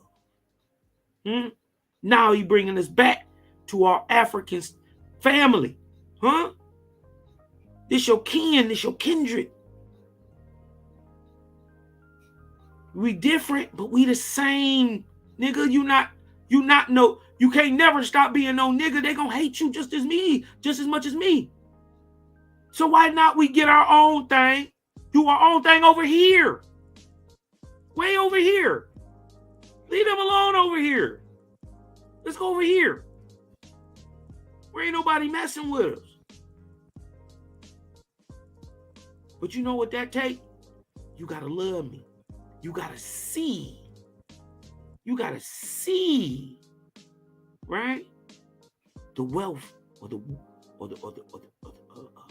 benefit, because it is. A brother's love is a benefit. It should be a given. We get in there, right? And we the only people bringing this out. Faith is liberation organization, man. We scream emancipation. Bars, dang, that was kind of you dig what I'm saying? But this is how it feel to be a real G, when you screaming free my people and willing to die for it. Go see Jaja happily. Knowing that you tried, I tried it. You did what I'm talking about? I tried. I did it. I did something. This is the greatest. This is Jehovah's kingdom on earth. When we get this part right here down, I hate to spend so much time on this, but as soon as we get this down, right here, hold on. Right here. Hold on, let me get over here. Let me show you. See, look what he say. It is well that you believe in a creator, you know, but to have all that faith, because you know what it takes to break the God spell to come over here, to actually pick the book up, to be open and literally, you know what it takes. Ain't a person in here finished a waspy didn't cry. You a liar if you say you did. Because ain't none of y'all harder than me. And I cried. Nigga, when I found out how many people have been duped, that they duped my grandma, she did her best. She gave to her babies the best she knew. And this is why the bonds of the false gods, all that shit gotta be changed. They're gonna be here a long time. They're going to be here a long time. Could you imagine the rage you would feel if you was a slave? And these niggas was born in the spirit light below the grades a little. You know what I mean? Could you imagine? But then, could you imagine getting so high that you forgive him?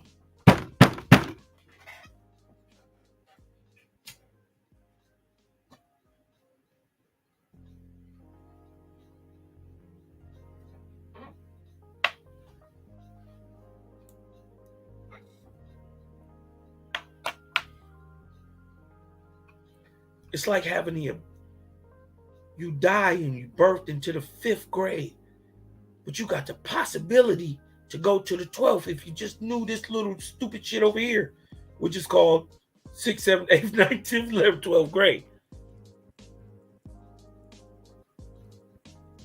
But these things are being applied to the faith that's on earth. So when we birthed into the period, we straight to the second realm. We straight to the second atmospheric heaven. We bypass hara. Huh? What they say?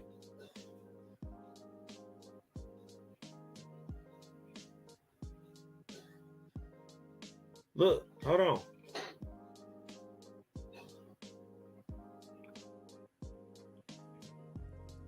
Look what they say.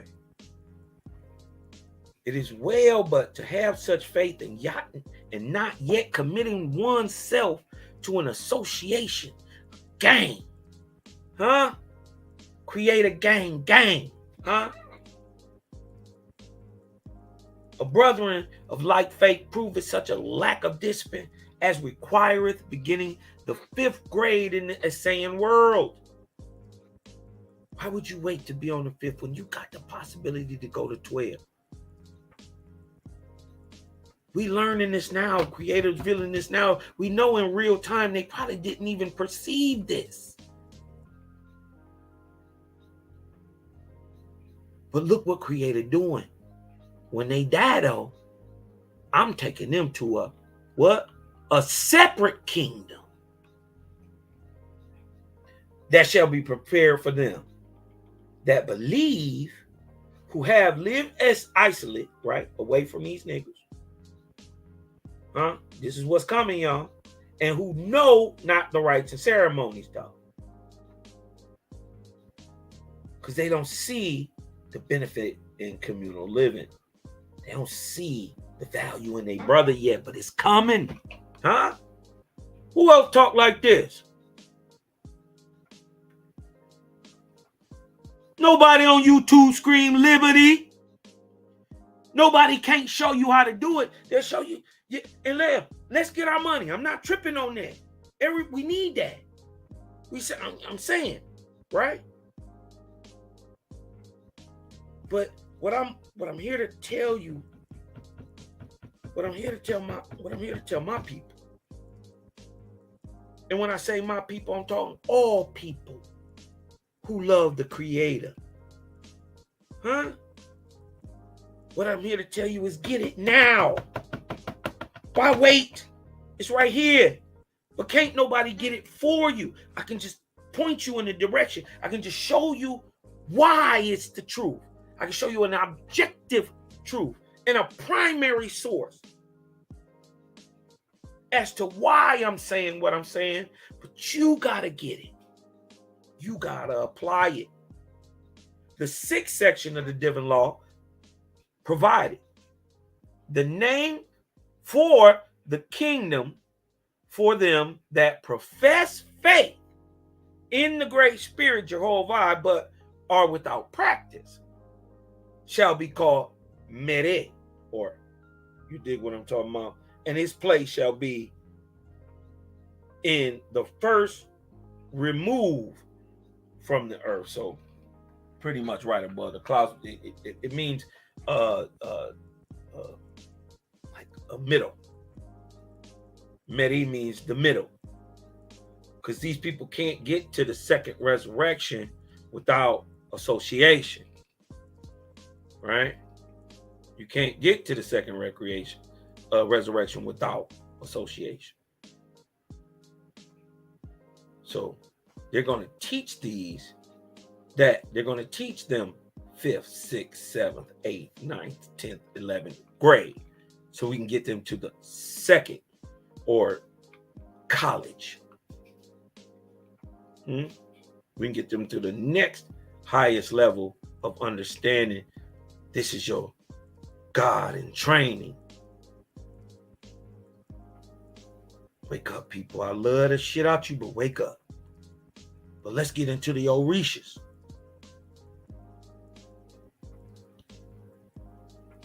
Now listen, let's go back.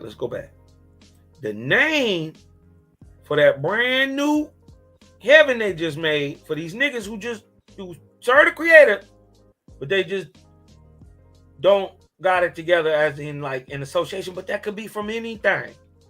That ain't necessarily that you doing a bad thing. You can just literally be where no other faiths are. You dig what I'm talking about? And you just out there. You dig what I'm talking about? You trust me, wasn't no iPhones back then. They wasn't on YouTube. The real YouTube was to go inside and had spirits and angels talk to you, and everybody knew Israel did that. Everybody knew that. The so-called magi's and learned men. Now we all knew that.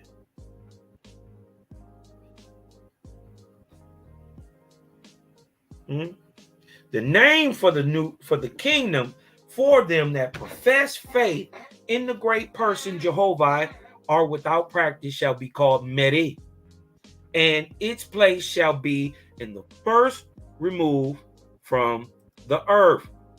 Watch this. Jehovah spake and said, because thou hast founded Medi, thou shalt make Medici laws, and thou shalt send thy surveyors down to Hara, to the lowest part of the heaven, which touches the earth, and to earth also, and they shall choose a heavenly place for my new kingdom. And thither shalt thou go and create a plateau and holy place and capital, and provide a throne for it in this heaven called Medi, which is halfway up in the atmospheric heavens of the first heavens. But see, they're keeping them away from the lower heavens. They're not all the way up, they halfway up. This is upon death, right?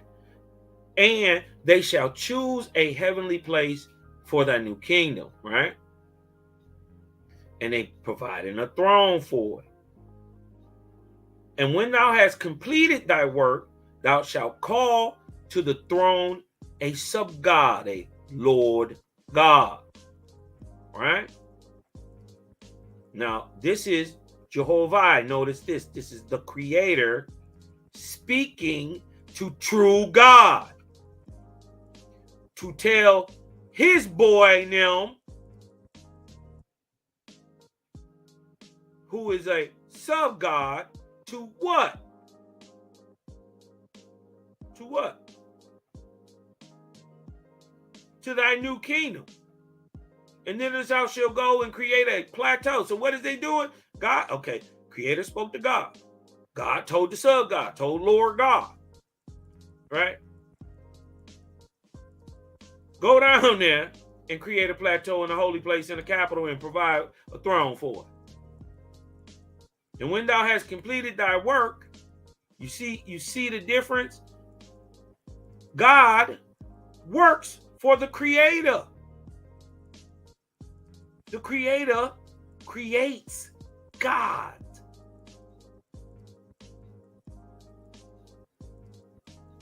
And when thou hast completed thy work, thou shalt call to the throne a sub-god, or Lord God, who shall rule in thy place with wisdom and power and love. In whose name?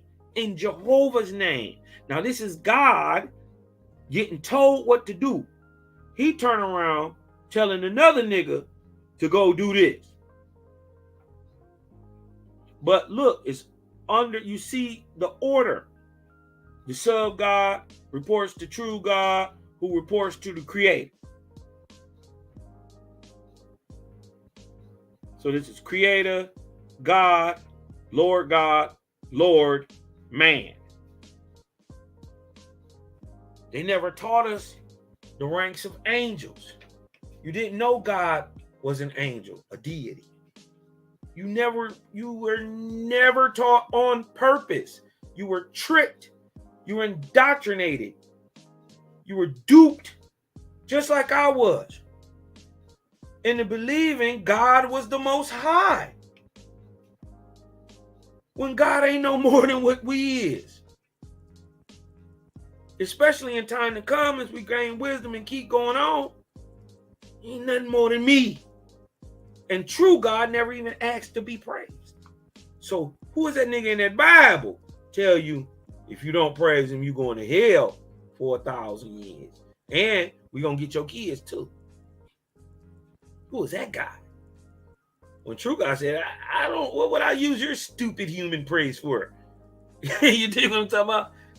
True God is like, dude, what would I use your praise for? I don't want your praise creator. I got work to do. You dig what I'm saying? That's how true God would keep it with you. But this nigga saying, bow down. Come to me on your bellies. Like a fire. I'm gonna kill your kids. I'm gonna have a nigga. I'm gonna inspire a nigga to kill your kids. And then when he done, I'm gonna enslave him too, because he's stupid. Huh? But the sub God is in this heaven, Medi, working for true God, who work for your father. Yeah. Oh, wow. Huh? He worked for your daddy. God worked for your daddy.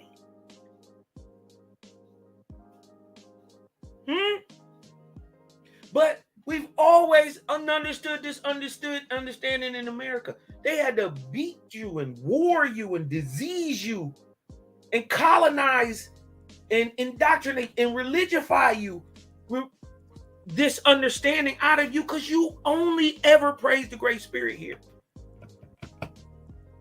It's so natural for you to praise the Great Spirit, oh Aboriginal American.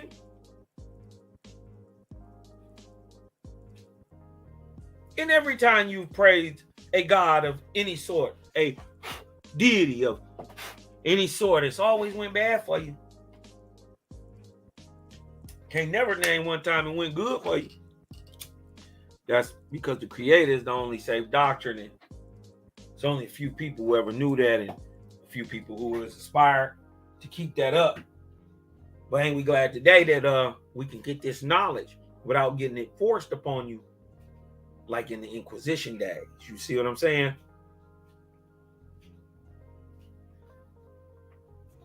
But since many of my chosen forget me and so apostate themselves. Hold on, here we go. We in 3.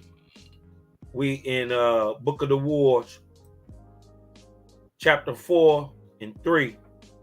But since many of my chosen forget me and so apostate themselves, thy sub-God, the Lord God, shall also receive their spirits, and his kingdom shall be their kingdom till they are purged of their sins. God spake in jehovih, this is heaven, high heaven at the time. God, true God, spake in the council of jehovih, relating what Jehovah had just said to him. Now look, him daddy just called him and said, nigga be in here by these street lights, but while you over there at grandma's house, fix them guts. Now he turning around and telling his boy, look dog, I ain't about to deal with my daddy. You know we got to stay over here for the weekend. Can we just go over here fix these gutters real quick?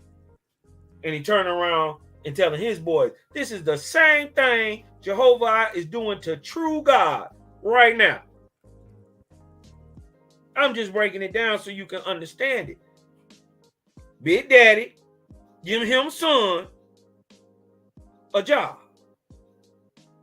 That job, that title is called God.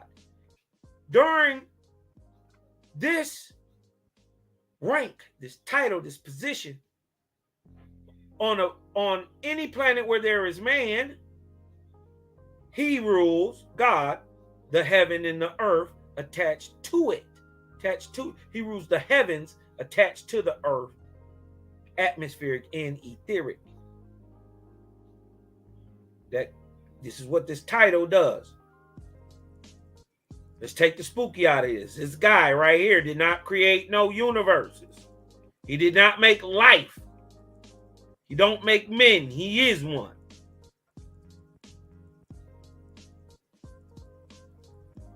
And even if he can shake the body, he can't get a life. So who is he to tell you to take one? But we find out true God never did. So who is that nigga in that Bible telling you to slay Amalek utterly? Kill the wife, the children, the sucklings, the animals, and then eat a dung sandwich. Man, y'all got crazy. But since many of my chosen forget me and apostate themselves, thy sub-God shall also receive their spirits, and his kingdom shall be their kingdom to their purges. They skins. God spake in the council Jehovih, relating what Jehovah had said to him. The council then ratified the commandments of Jehovah, and there was a selected one, Ah Chung Lee. Who know who that is?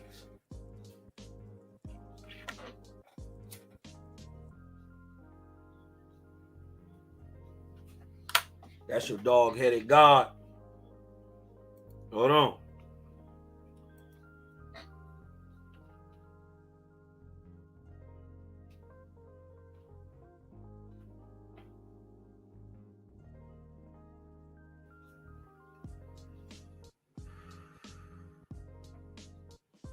Yeah.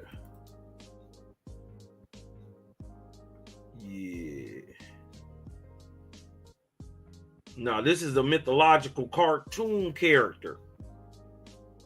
But this is who we get in remembrance of Ah Chung Lee.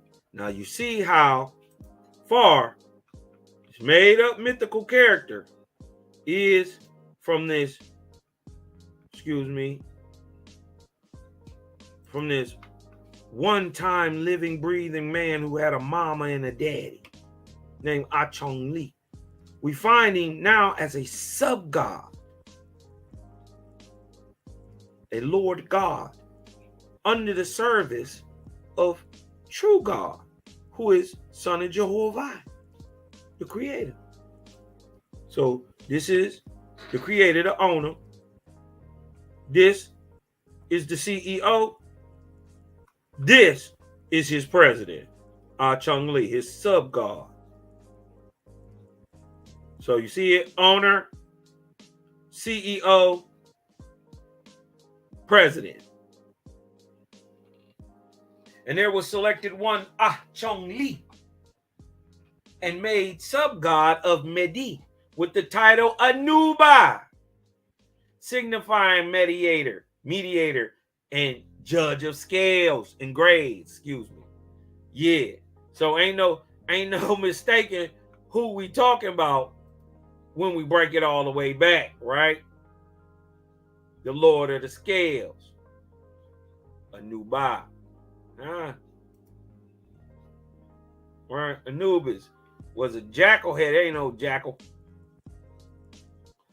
headed deity who presided over the embalming process and accompanied dead kings in the afterworld when kings were being judged by Osiris. We keep running back to this guy. Anubis placed their hearts on the side of a scale and a feather representing Ma'at.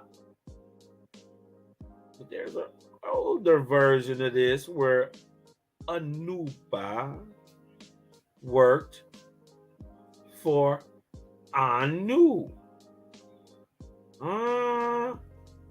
We get that tale through the Sumerian text.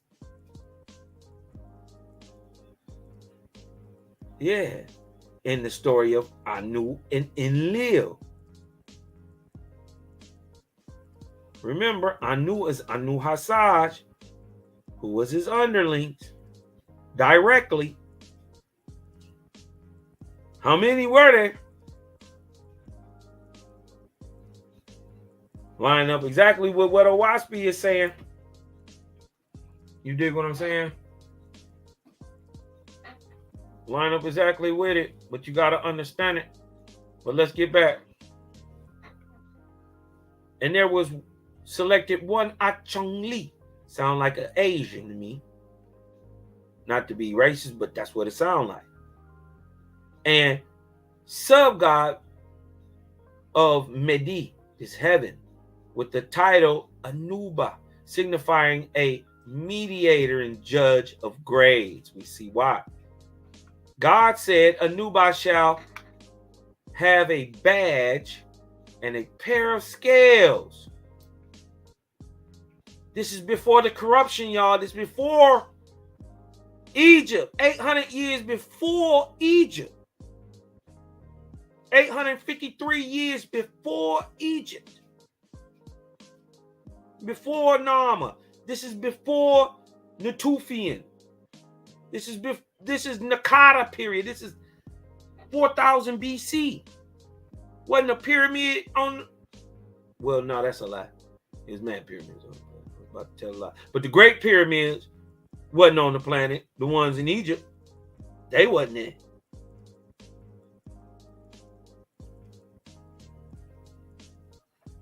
Huh? Said Anubis shall have a badge and a pair of scales. With my own hands, I will invest him.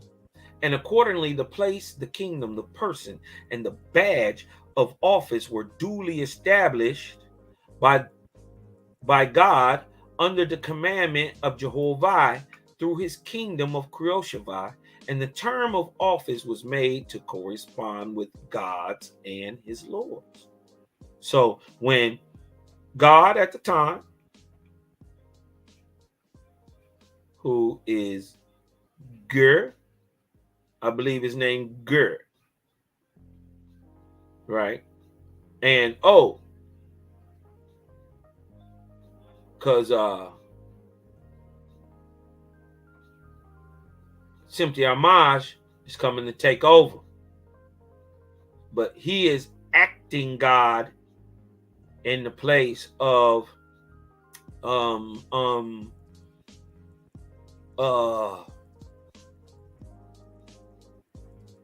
Forgopity.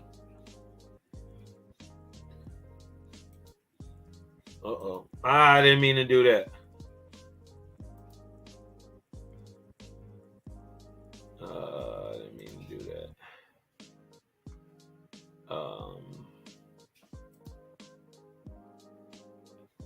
Hold on one second, y'all. I didn't mean to do that.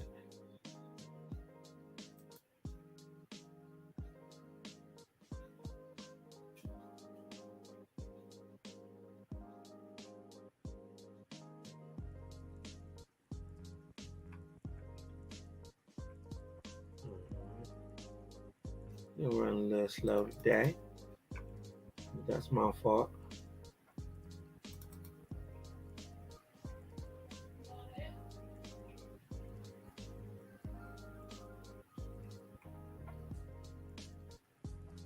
Now remember where we are. Egypt ain't founded till, let's give them 53 years. 800 years later. Okay? This is where we at. Right? It's that level of info in Owaspy, man. This stuff will blow your mind. Does. So when he leave, right? Oh, hold on. Let me show you why I was even bringing that out though. Was because we find right here the Ark of Lu, right? God who was coming in so Simpty Armaj could take over, right? This is true God though, in the place of Forgopity here on earth.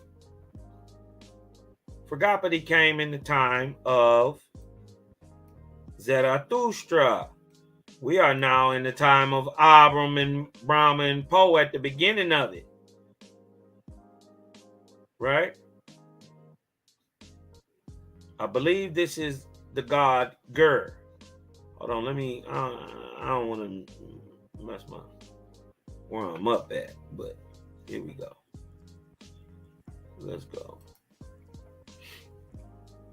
Thus was put upon the throne in the heavenly place Medi, Anuba, who had been Achong Li. Now you see how that works? You see the ranks and the title being applied to a man. This is why he was deified later, not only in Egypt, that's much later in Egypt, but he was deified in ancient Sumer, in ancient Persia. You dig what I'm talking about? In the Phoenicians, with the Phoenicians. You dig what I'm talking about? Who are Persians, by the way. Straight out the same stock that make Israel on them. Niggas. Copper color. Long black coarse head. You dig what I'm talking about? But you see how over time, the story always get religious-fied, it get churched up, it get pumped up. And a man. But see, even in real life, a man is being given a title over a place. We know this as some big old monster god. But really what we find him is a sub-god to true God, running a office, a rank in a lower kingdom in the lower regions of the atmosphere for people who believe in Jehovah, just don't practice it all the way out. Right?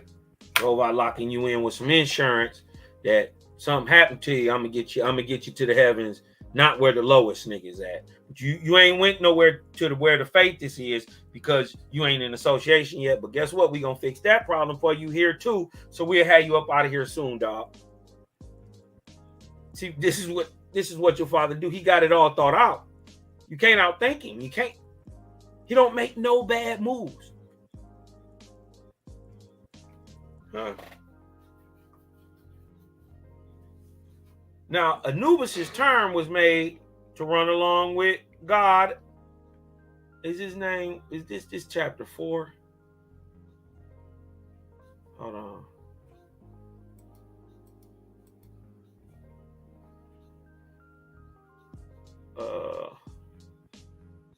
I want to make sure. Now this is Book of the Wars Against Jehovah. This is part where etheric light is being calculated to fall on the planet for how many years and when and at what rates. You dig what I'm talking about? But it also finds the sister, Cynthia Amage, telling God what to do. Right? But we also find Jehovah speaking directly to his daughter, telling her what to do. Inspiration direct. In Creole Shavai saying, these are my divisions. Hold on.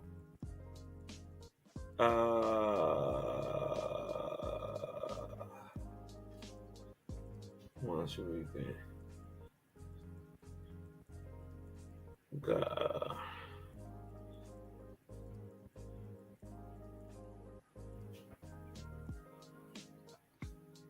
I believe, I thought it was in the first chapter.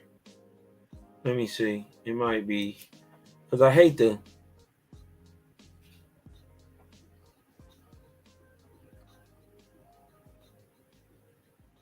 Okay, this is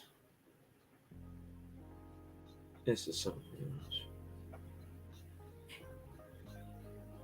Because that's actually what they do in these heavens. We'll lay out what go on.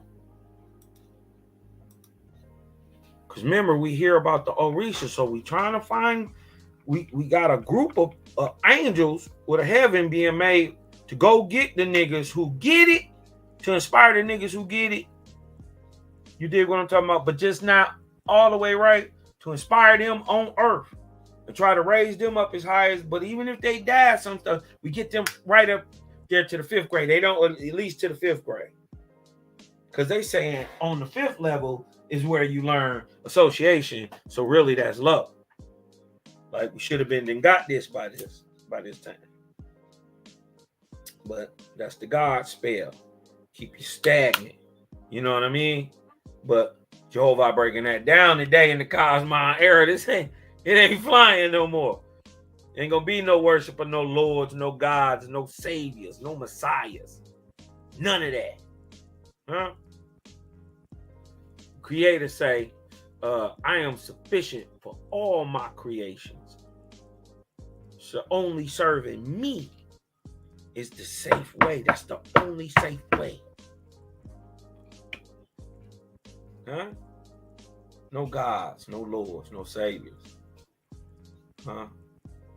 And accordingly, the place and kingdom and person and badge were duly established. Thus was put upon the throne in the heavenly place Medi Anuba, who had been Achangli, an angel of 1,000 years in colleges of Jehovah. This nigga was in school for 1,000 years, so at least 1,000 years up from this time. So he was probably born around 5,000. You know what I mean?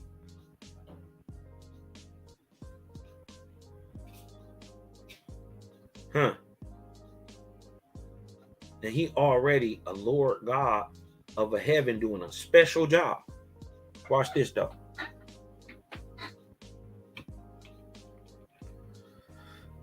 And angel of 1,000 years in colleges of heaven, most wise and full of love and industrious withal. Jehovah spake to God, saying, from this time forth my colleges shall be in Kioshava. From this time forth my schools and primary shall be in the kingdoms of my lords. The Diva afterward made this another section of the divine law. So God and his lords removed all his colleges and places of great learning to Kioshava. But the schools and primary educationals were left in the dominions of the lords, or the lower heavens, in their heavenly places. Now, during the dawn of Dan, right? All that happened. All that's been set up. We ain't even got the 3953 year. Here we go. We just now starting 3953 BC. We talking about the time, but we telling you what happened up to then. We are right now. When you are reading, what is this? Chapter 4 of the Book of Wars. Right? And you get down to verse 9. You are exactly in the year 3953 BC.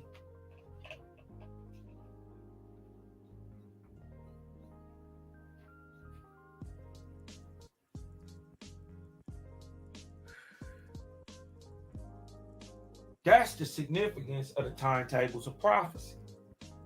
This is the significance, revealing so much throughout historical data, man, they can't trick you. Look, now during the dawn of Dan, 4 Etherian gods had sojourned on the earth. This is Dan.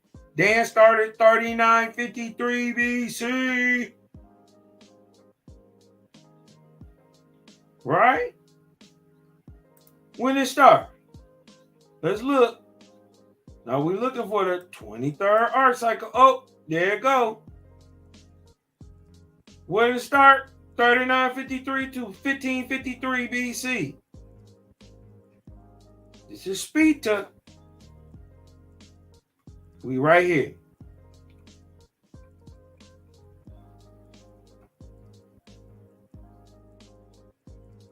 All right.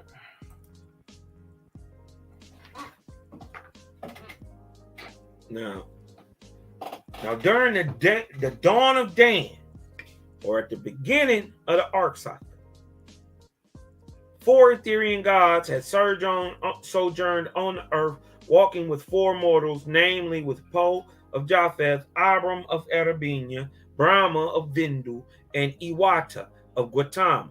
And the 4 gods preached through these 4 men, explaining Jehovah and his kingdoms. And the angels of Jehovah inspired many followers unto them. For 4 years, these gods dwelt on earth and ascended into the upper regions. What was happening during these 4 years is that Abram was bringing the tribes of Iz and Zerah and the Lycians into Egypt. These are the 4 years from 3953 BC to 3949 BC is when the Israelites went into Africa. Only roughly about 5,000 of them. Turned into about 3.75 million in 2,400 years.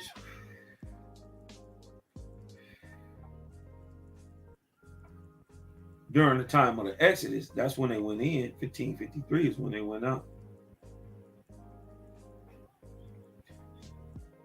And during these 4 years, Po, Abram, Brahma, and Iwata, the 4 great prophets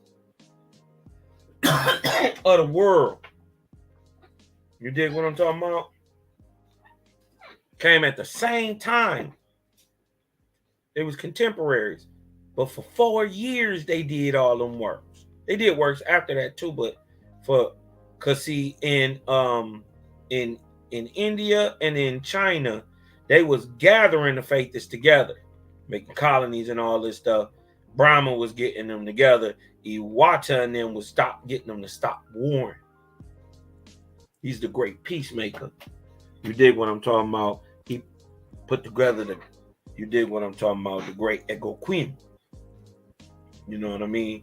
He brought the creator out on them niggas. Hit them with that Jaja juice. You dig what I'm talking about? Them boys was just like it's gonna be for the rest of the world. We turning into a faithless society right before our eyes, right here in America, whether you believe it or not. Huh? We've always been a faithless society. We always praised the creator here. And when you didn't, you start cannibalizing. You started sacrificing men. You started sacrificing everything. You was eating meat and all that. But for the most part, we didn't do that because we always praised the creator over here. We always knew the difference between the creator and God. And you dig what I'm talking about? The difference between the two. We always knew we was praying to the creator. We was going to get the answer from the creator through the spirit, through the God. We always knew the difference between Geechee and Manito. So this should be like relearning. You dig what I'm talking about? Something that you already know. It's natural for you to praise the creator, especially if you got any American roots. You know what I mean? And we ain't talking about God. We talking about the great spirit. You dig what I'm talking about? You know, grandma and them, they wasn't talking about Jeevas. Jeevas was whooping their ass. So they wasn't talking about Jeevas. Huh? Remember, Christ was impressed upon them. This is why we get back into the times like the orishas, who come from this Abrahamic stock. You dig what I'm talking about? Or what they don't understand is the stock is the faithless stock. These are the angelic beings raising up the other faithless who got it, but just don't have it all the way. These niggas, 50%. You dig what I'm talking about? They 50% God and 50% dope. 50% is a lot, though. This is what people got to understand. And if you can get to 50, you're going to ascend forever. That's how you get to God.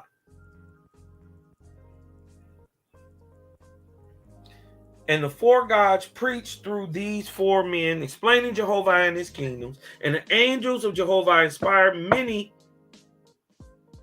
followers unto them for 4 years, 3953 BC to 3949 BC.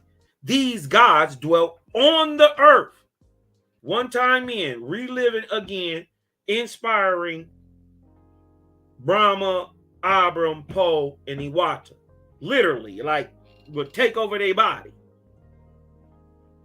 But these boys were so high raised and so good, you dig what I'm talking about? That they had already prepared their bodies and had been prepared prenatally, pre-birth, for just this effect. This is what a prophet is. A prophet is planned out. Look, let me turn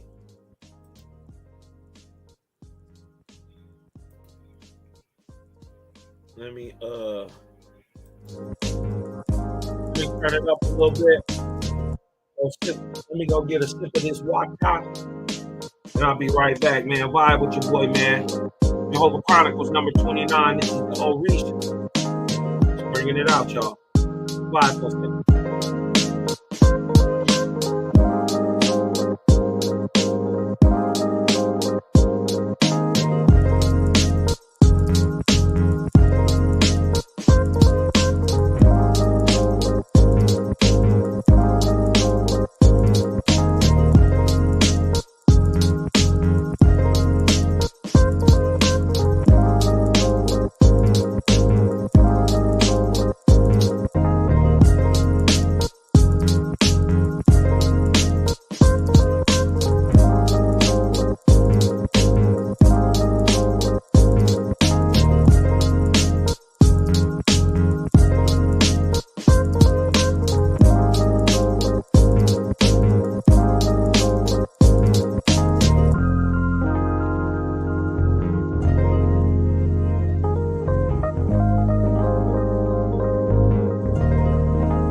Right. Now, right back at it, right?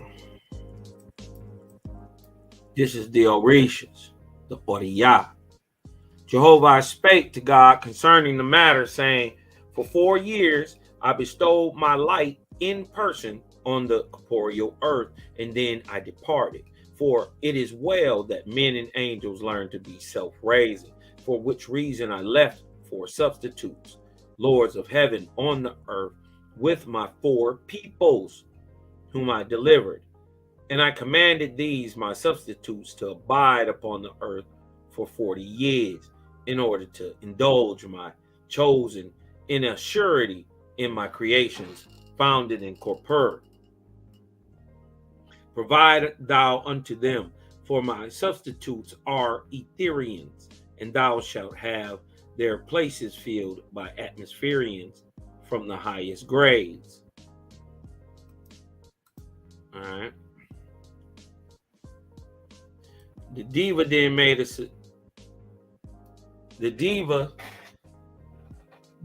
a section of the divine law, providing for the 4 who stood highest in the grades in Krioshavah to take the places, to dwell with the faithers in the names of the Great Spirit. So when Vishnu, who was inspiring Abram at the time, was done with his 4 years, his 4 years took place during the time of 3953 BC through 3949 BC, which culminated in the arrival of the people who would later be known as Israelites into Egypt.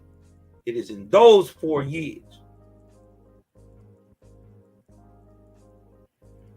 right, that the son of Shem, aka Abram, was sent to Ham to raise up prophets of their own, to mix that genetic stock, so these boys could start raising their own prophets and seers once again.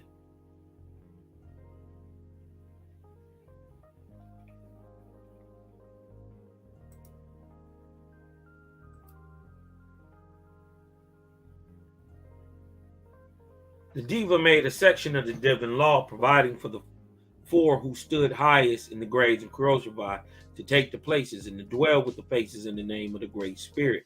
And the names given were to Japheth, Tien, to Arabinia or Africa, Jehovah or Yahweh, to Vindu or ancient India, or Ramaz, the Lord of Light, or the Master of Light, and to Gautama, Ekoquim, or Algonquin, according to the languages and to the capabilities of mortals to pronounce words.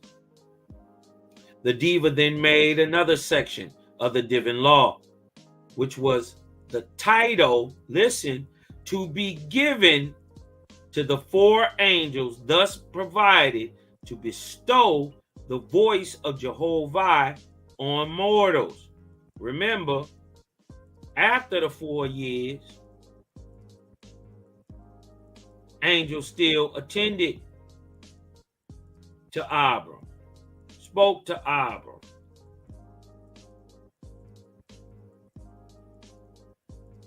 They say that there were 4 with the 4 major prophets who were with the 4 peoples that he had saved since the times of the flood.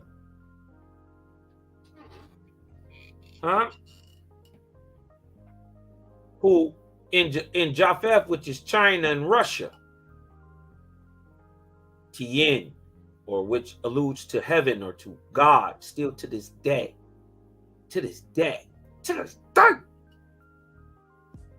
In Africa, or which is also the Middle East, or everything from the Zagros Mountains west, from Persia west, is Africa.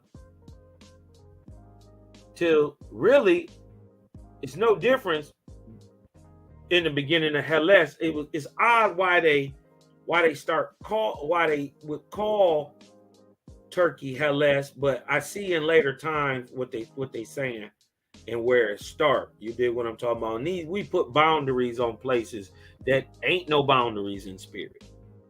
You know what I mean? Like it's really a real line there stopping you from walking over from one state to another. There ain't. These are on maps to show a boundary, but the boundary is not actually there, right?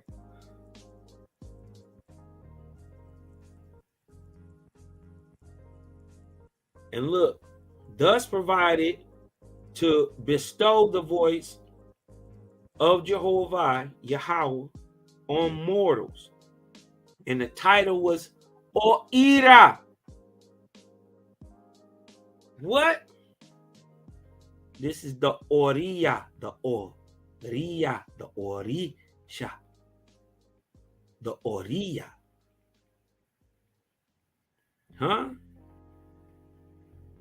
Let's get back up in here. Hold on.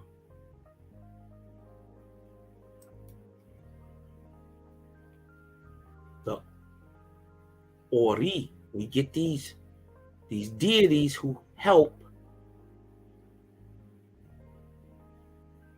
What they say they do?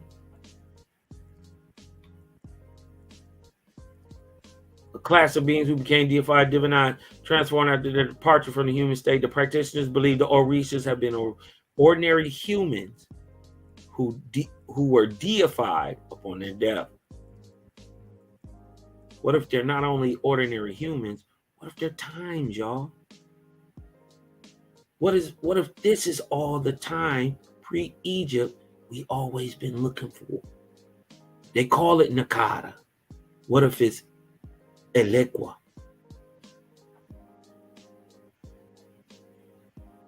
Huh? They call it Natufian, but what if it's Ajaka? Or Abatala? Or Ogun?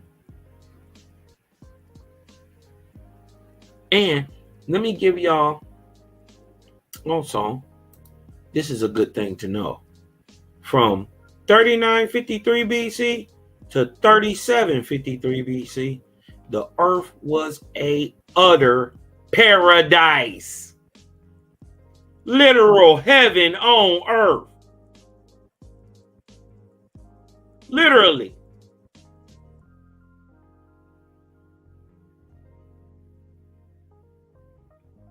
From 3949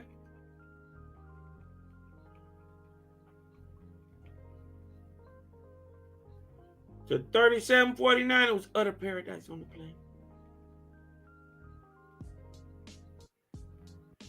Then things happen. Man happens. Gods happen. And so war is.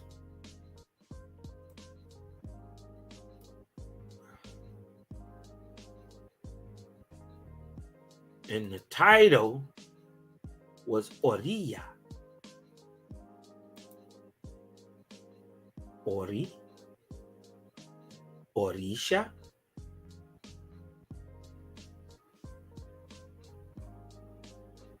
Orisha. Oriha. Orisha. Oriya. Just so happens they do the same exact thing. Y'all think that's a coincidence? The title was Oriya. Now remember, these are 4 sub-gods who go down to the earth to deal directly with 4 people, but they have a whole group from the Meri, which are called the Oriya, to roll with them. That is O, the high heaven, I,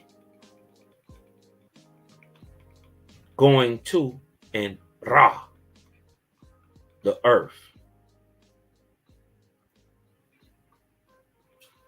Heaven going to earth.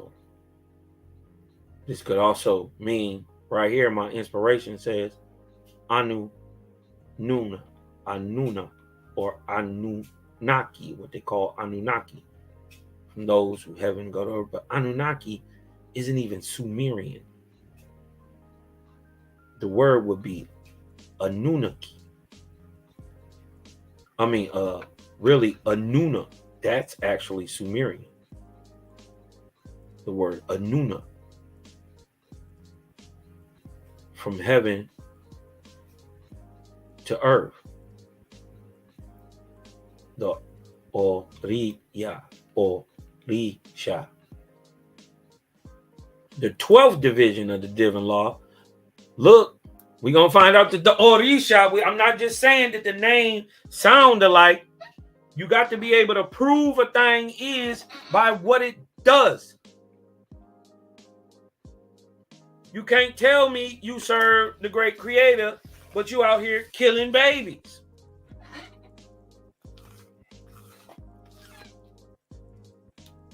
You can't tell me you from the creator, but you slaying Amalek utterly.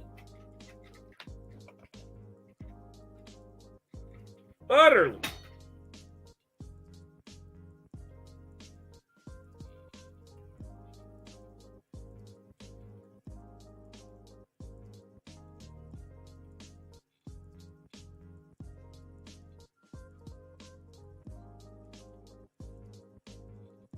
We know that's false.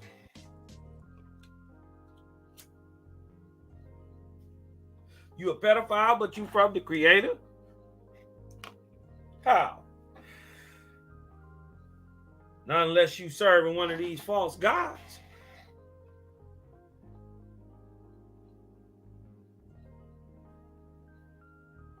But look, the 12th section of the divine law provided for each oriya or orisha should have 10,000 attendants, angels from above the 80th grade, from the colleges of Jehovih, and their attendants were to sojourn the earth. Hold on.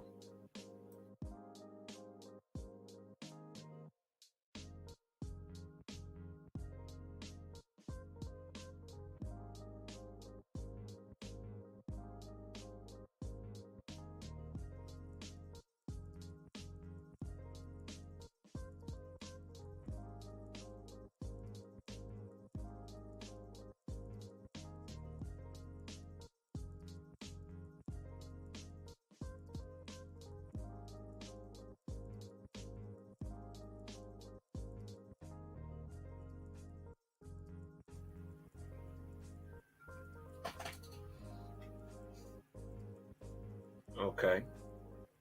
And their attendants were to sojourn on the earth with the faithists. Huh? Who are the faithists at this time? The Tien of China. The Israelite of Arabia, Africa. Praise and Orishas, we in India, we have the Veda, the Vishvredi. That's what they're called, the Vishvredi.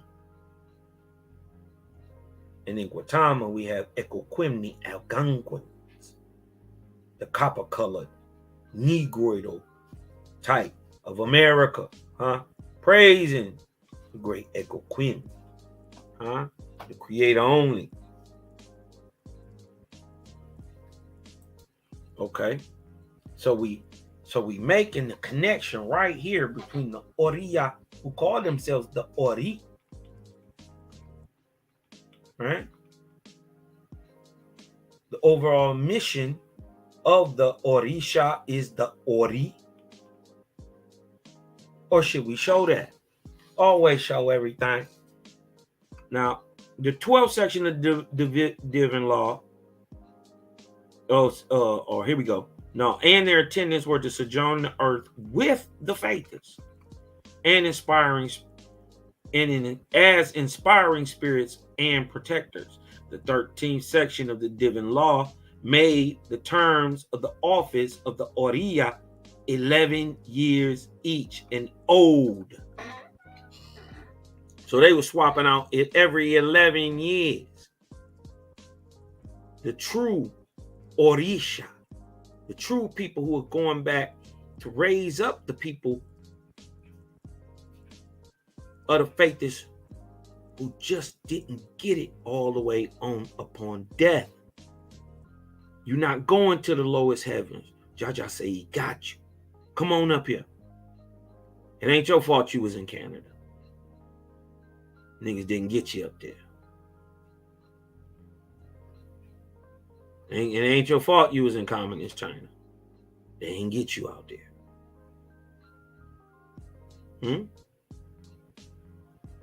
Well, come on up here. I'm gonna school you up, and then we gonna hear, got something for you.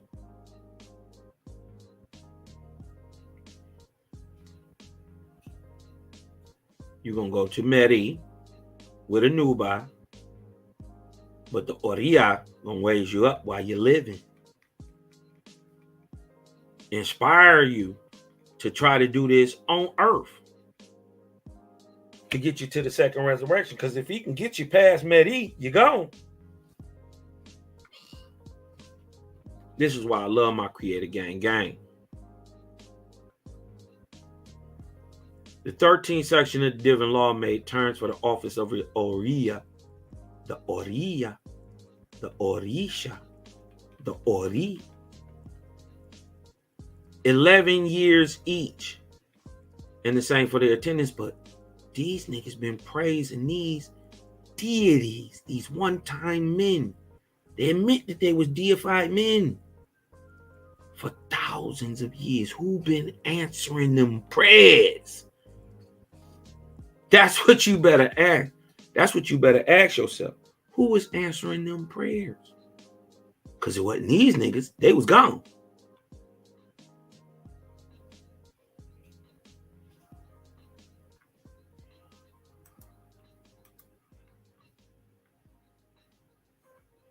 The 14th section of the Divine Law explain the duties. Now let's show, you got to show what a thing is. Remember, we done found out what the orishas do. They come back to inspire men, help men, and you did what I'm talking about. And this is what an ashar does. You know what I mean? Let me show them what an ashar is.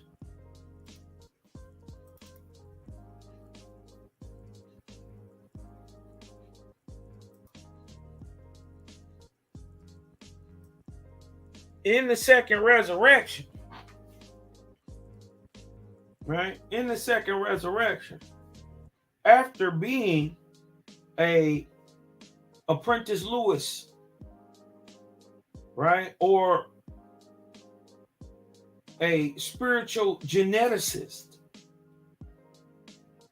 for 200 years, you are then allowed to become in the second resurrection. So remember, the people who coming back to inspire is still to do the work is still in the second resurrection, but they coming back in the millions. So the people who down here doing it singularly can't get here till they get association. This is why they have Meri. This is why you have Orisha. This is why they always tie it back to the spiritual light, hearing the voice of the Creator, and man being deified. We see the tie, but there's one tie missing.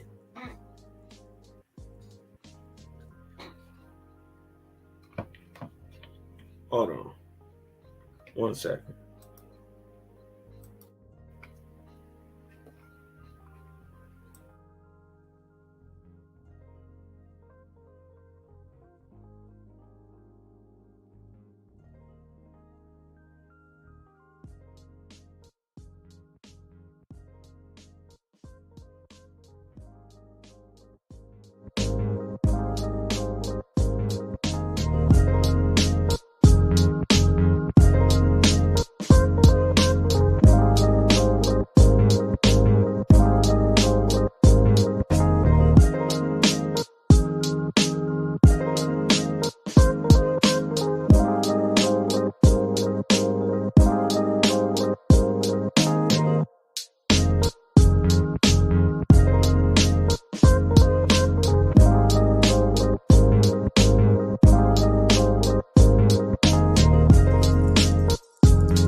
So as I was saying, becoming an ashar is just not no pushover. It's not no, you did what I'm talking about. You got a lot of knowledge. Look at this.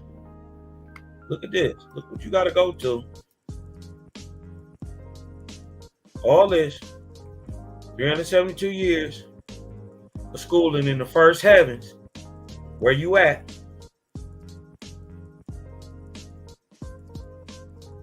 All right. To do 200 years of being a spiritual geneticist. To get the what's the word I want? The privilege, the position, the title that you've earned as an ashar or a guardian angel. Hold on, let's look up the word ashar. Hold on. Let me jump in the let me get in the O real quick.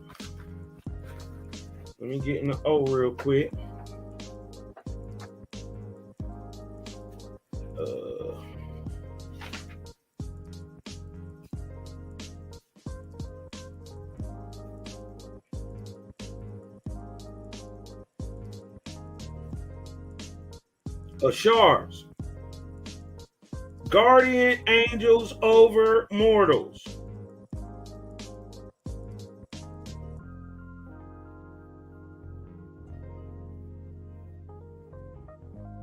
Appointed to mortals at time of the corporeal birth.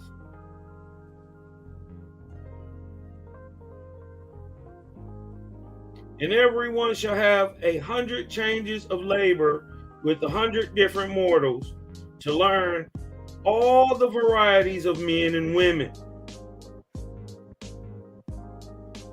And you're going to do that for 133 years in the second resurrection, just to become an Asaf. But what's an Asaf?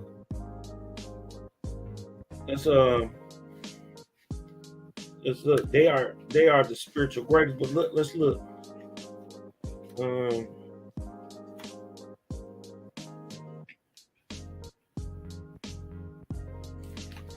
Real quick.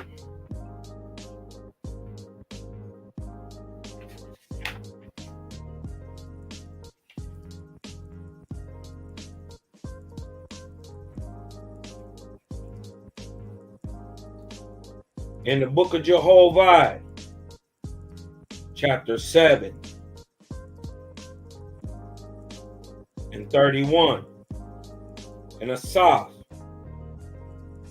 and such of you as are appointed to receive the spirits of the dead into heaven shall be called Asaphs, and ye shall report to your respective lords and their kingdom. So look, right here, the big dog is the Lord running this thing on the lower atmospheric level, but this is the lowest of the atmospheric gods of emancipation, a true angelic high title. The Lord is just the lowest. Y'all praise when he said the Lord is my name and I'm a man of war and the Lord is my name. Yeah, he told you a truth. I'm a man. And y'all still praised him. And then went to war for him. And then died. Right? Got killed on the battlefield, born in torment, in spirit, and then they came and enslaved you after that. As above, so below.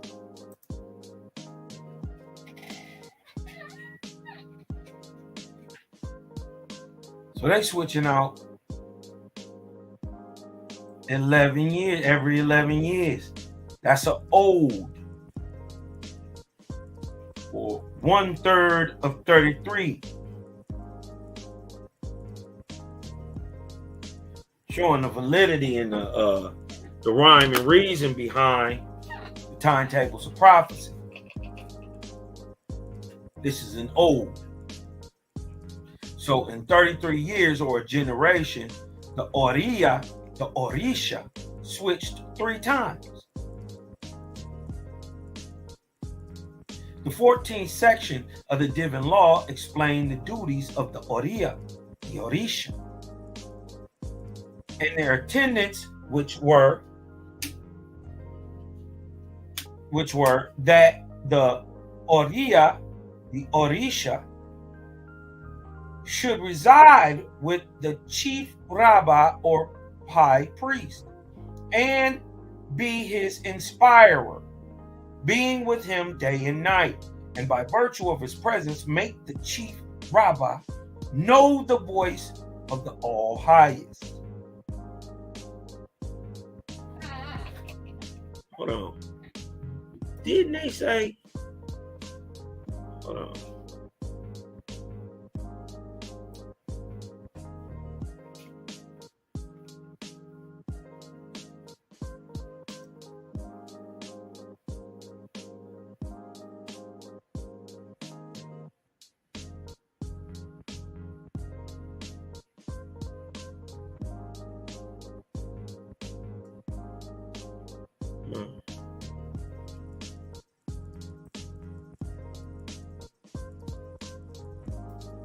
These practitioners believe that the orishas,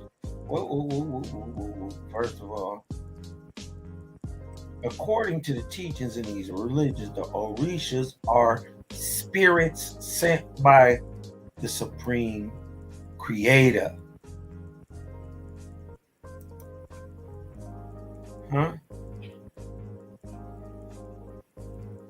We find the orisha, that their job was that the orisha should reside with the chief rabbi, the faith is, or the highest priest, and be his inspirer, being with him day and night, and by virtue of his presence make the chief rabbi know the voice of the All-Highest, the Supreme Creator, the only Creator. And the attendants, first in rank, were to dwell in the same way with the ordinary rabbi, and for the same purpose. And the other attendants were to dwell with the multitude in like manner, and for the same purpose. And each ordia was to have a heavenly place in the mortal temple where he could meet his attendants in council in reference to the faithists and their affairs.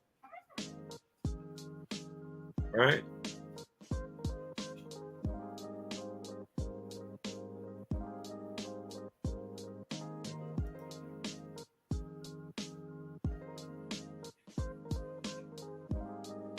They say, according to the teachings,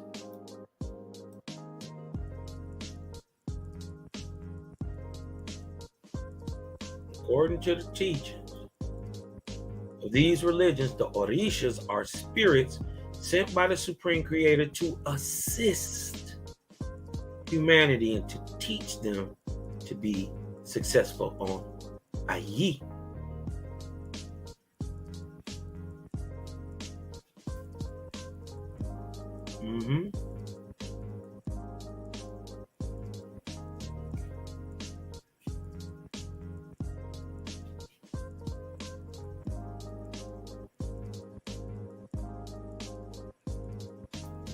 Oh,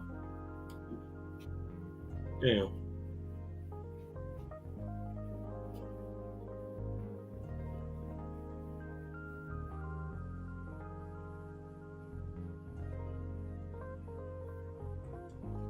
Let me try it here, then.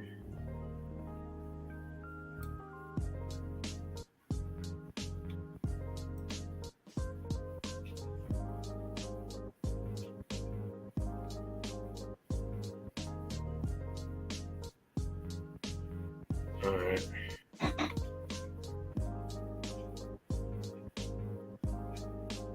The 15th section of the Divine Law made the orisha, and his attendants, the heavenly kingdom, for the ashars, for the who? the orishas of the lords who dwell with mortals. So the Oriya kingdom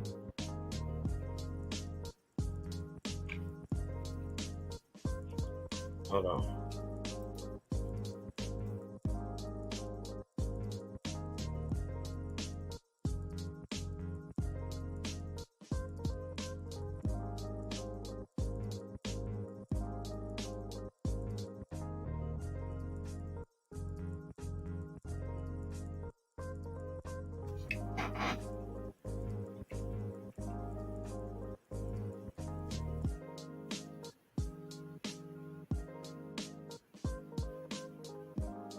Okay.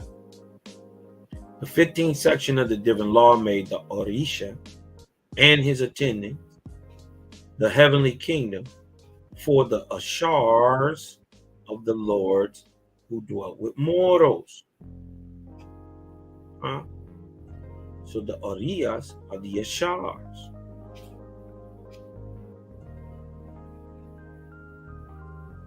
And it just told us right here they do the same thing. That according to the teachings of the religions, the orishas are spirits sent by the Supreme Creator, Olodumare, to assist humanity and teach them to be successful on earth. So we see them doing the same thing.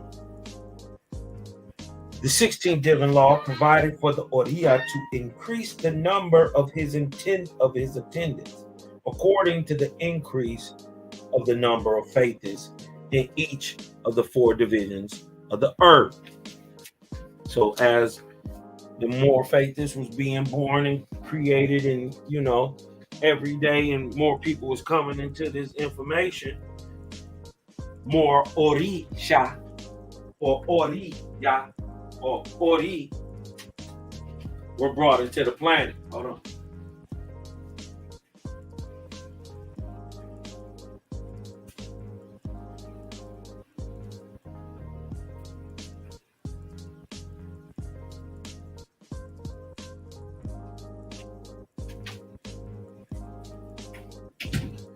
So now we didn't definitively tie the Ori Shah and the Ori Yah together. Let's go tie it back and hear it out.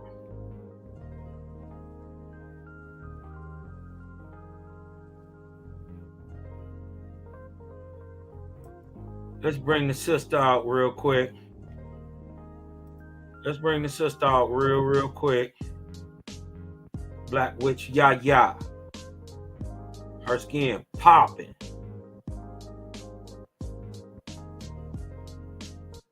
Let me get up here. Oh, 1 second. Let me turn this down.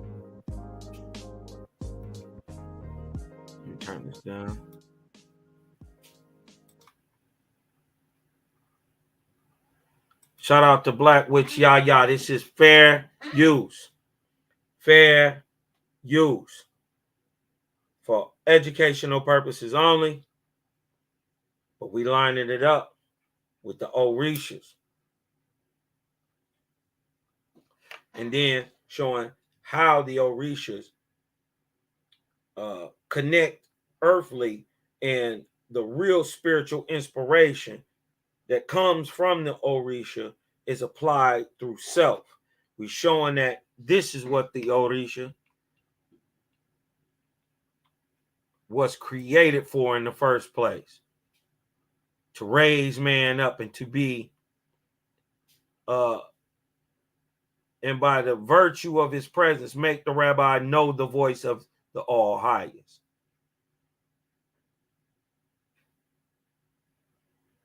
And it was dwelling with the multitude for the same purpose. So what the rabbi got, the lesser rabbi got, and the people got. No different creator.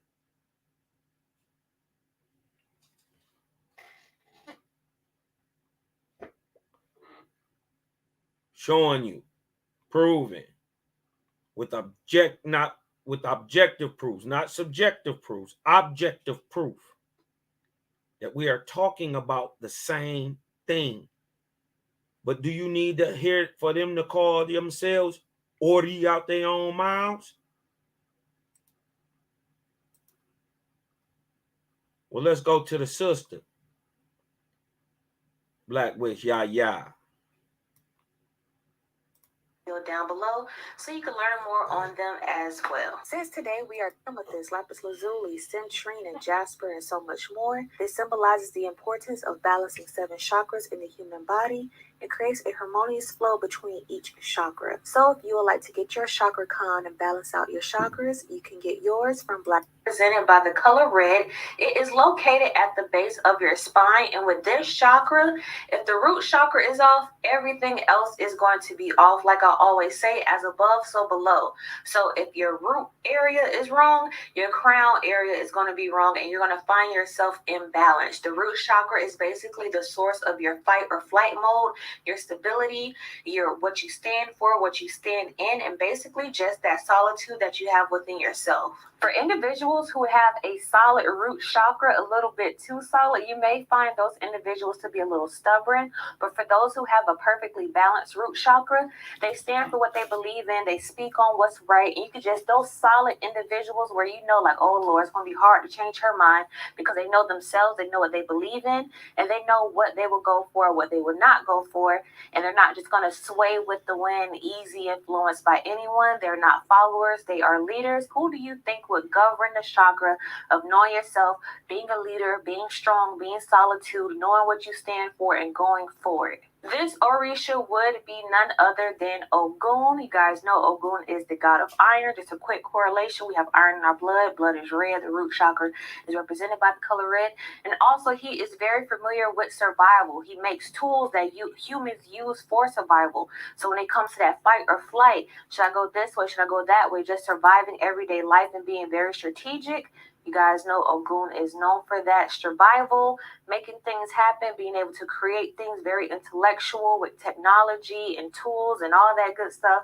So when you think of the root chakra, you can correlate that to the Orisha Ogun. So now let's go to the sacral chakra. You guys know the sacral chakra is located right below the belly button in the pleasure area. And with the sacral chakra, it is connected to water, our emotions. So this goes over our intimacy, our love, our passion, the indulgence of life.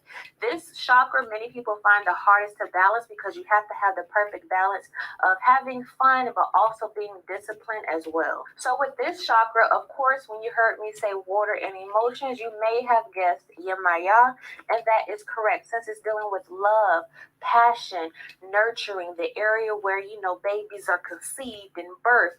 Of course, it is correlated to the mother herself, Yemaya, my personal head Orisha, Yemaya.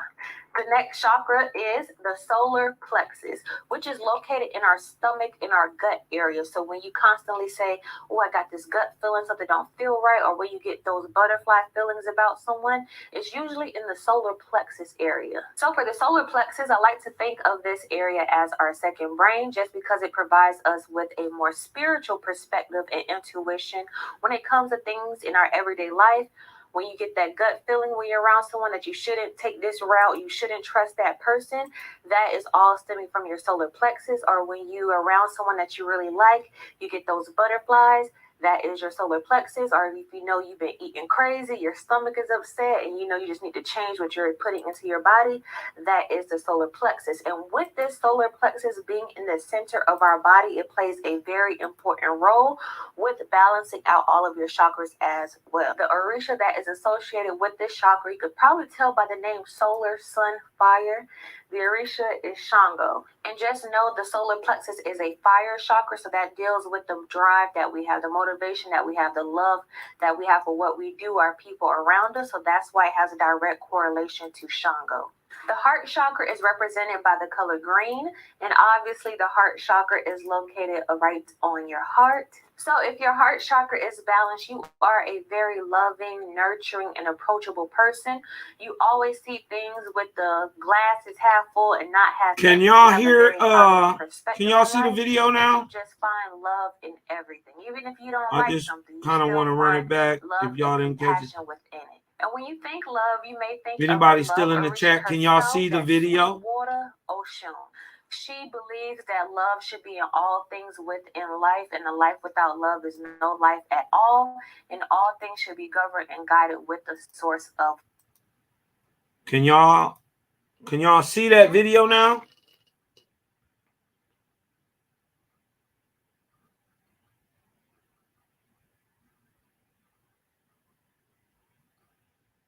Oh, y'all can see it now. Okay.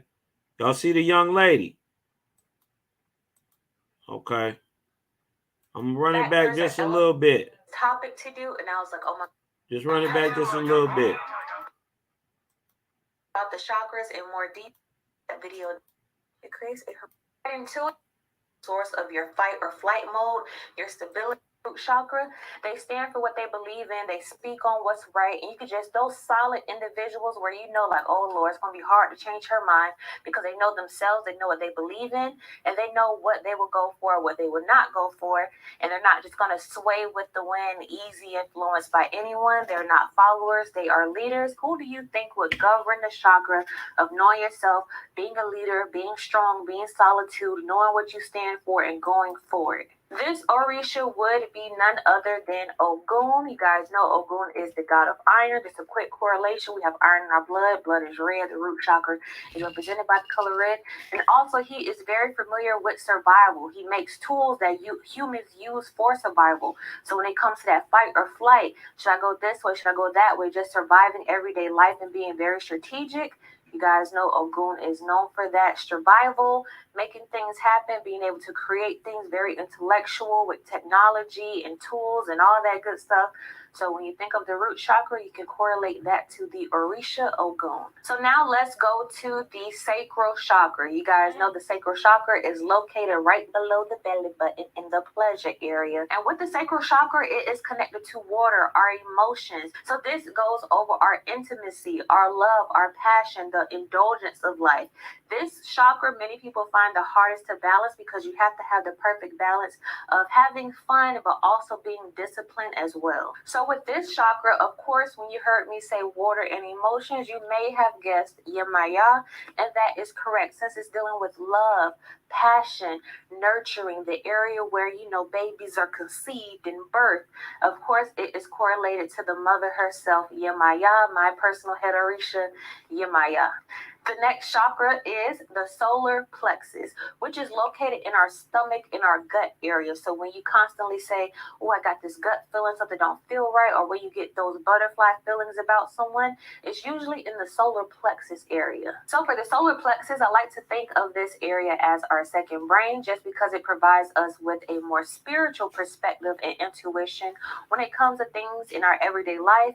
When you get that gut feeling when you're around someone that you shouldn't take this route, you shouldn't trust that person, that is all stemming from your solar plexus. Or when you are around someone that you really like, you get those butterflies, that is your solar plexus. Or if you know you've been eating crazy, your stomach is upset, and you know you just need to change what you're putting into your body. Been chewing on that loin meat. And with this solar plexus being in the center of our body, it plays a very important role with balancing out all of your chakras as well. The orisha that is associated with this chakra, you could probably tell by the name solar, sun, fire.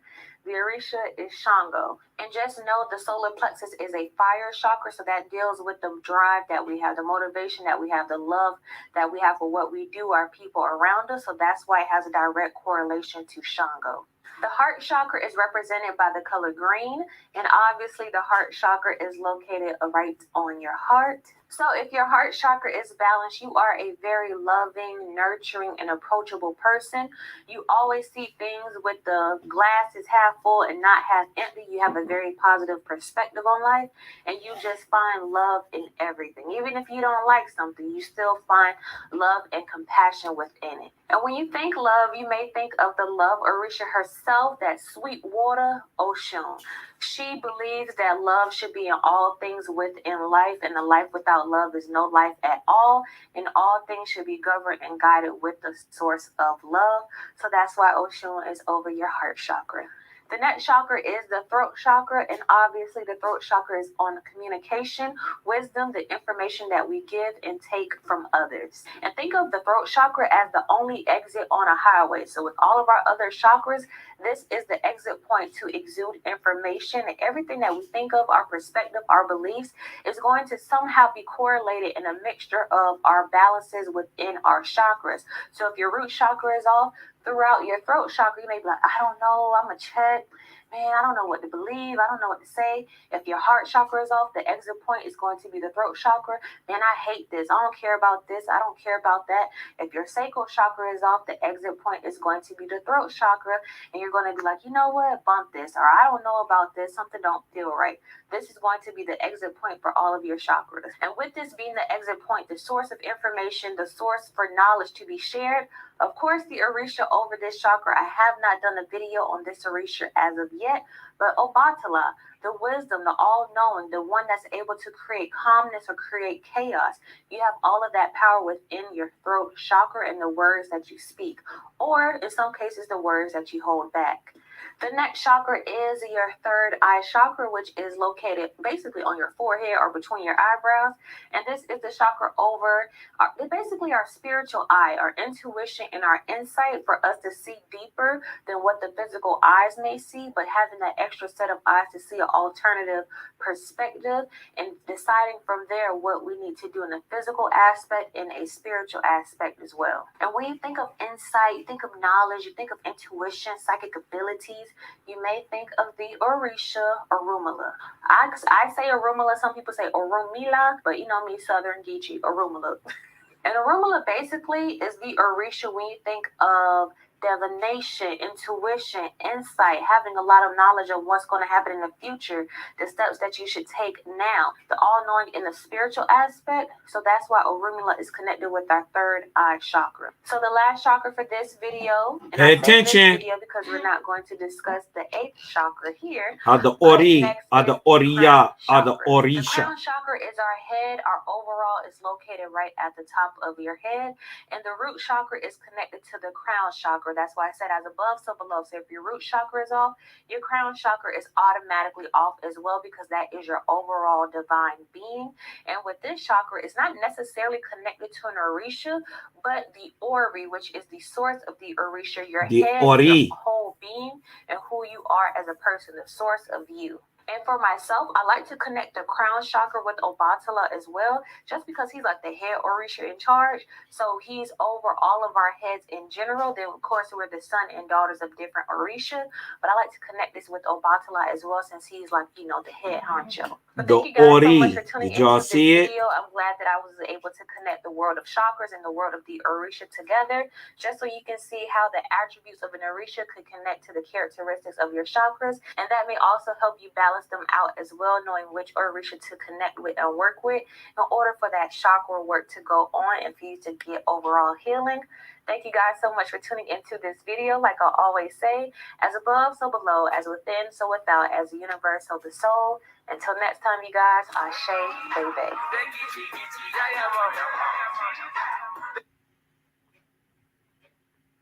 fair use, educational purposes only. Shout out to Black Witch, yeah, fire. You dig what I'm talking about? That was fire.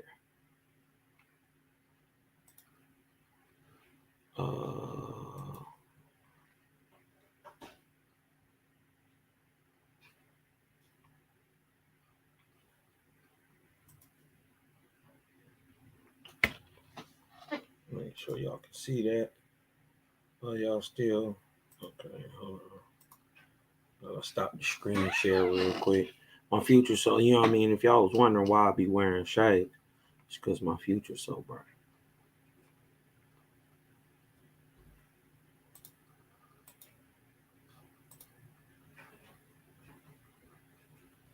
Let me share my screen with y'all real quick. Give me 1 second. Here we go. Here we go.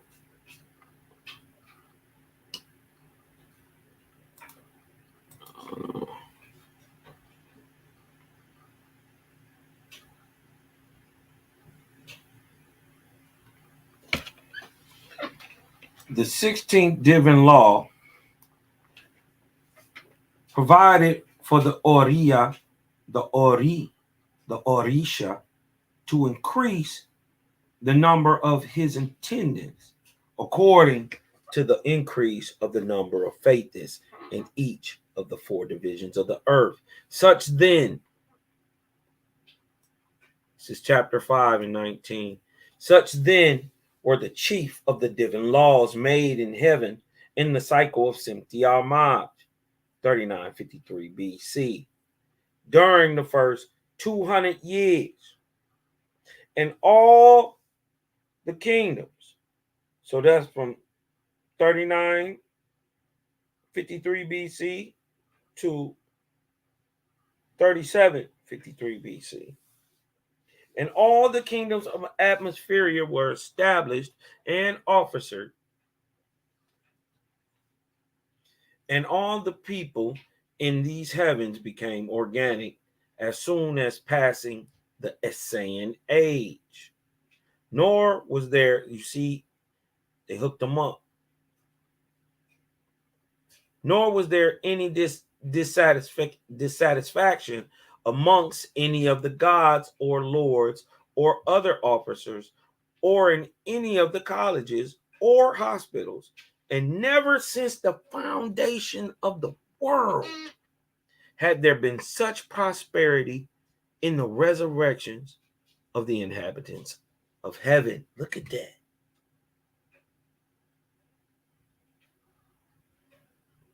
Look at that.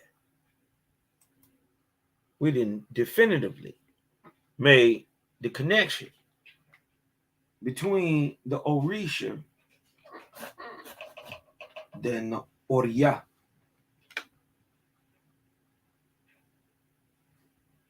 But look at this. Watch this. Look at this. It's coming again, y'all. And the harmony of heaven reigned on earth. War ceased amongst men on all the divisions of the earth. Some of them, they were still fighting over there in South Korea. Nope. All the divisions of the earth, war ceased. And man began to esteem wisdom and truth and virtue and industry. The inspiration of the angels set man to imitating the fairs of heaven. He built schools and colleges and nurseries and hospitals, and factories for silk cloth and linen cloth and cotton cloth and for paper. We find some of the very first paper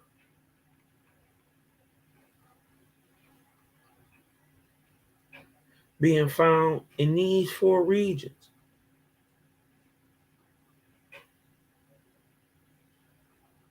From 4,000 to 3,700 years, or from 3953 BC to 3753 BC, we find some of the oldest papers found in history, oldest scrolls, anything that survived.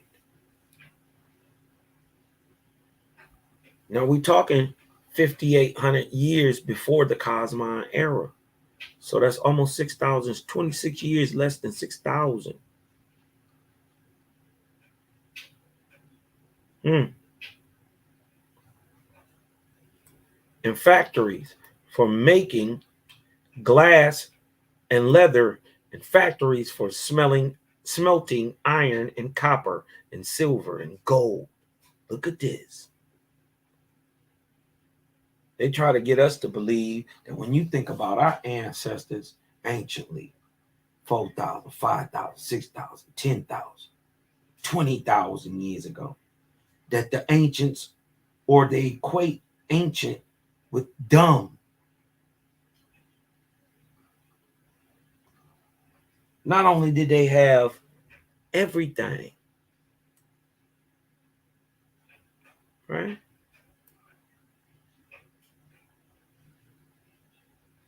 They had factories for making glass and leather, and factories for smelting iron.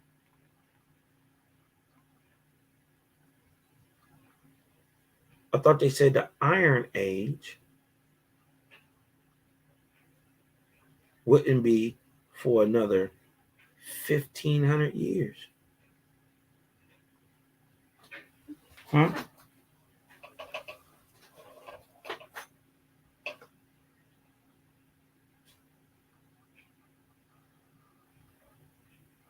Look how far ahead the people of Jaja are.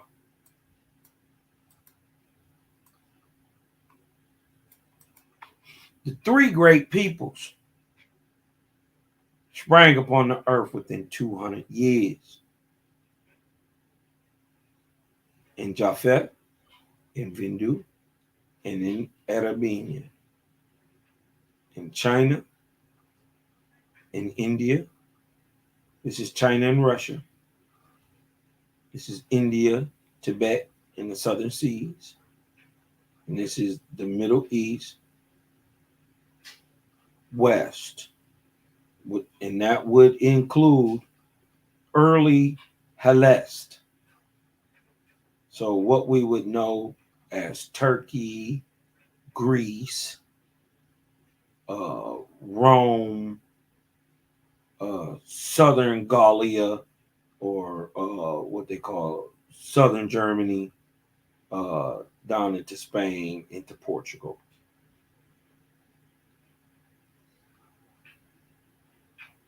All that from the Zagros Mountains west is Arabia, or what we call Africa. And a fourth great people were overspreading Hellenes. Hellenes is Turkey up to Russia and over to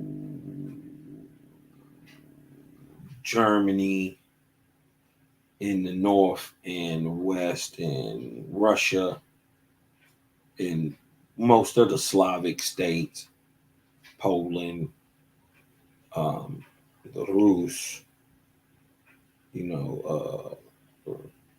what do you call them? The Caucasus Mountains. That would all be ancient Hellas, where the Hellenic dynasties come from.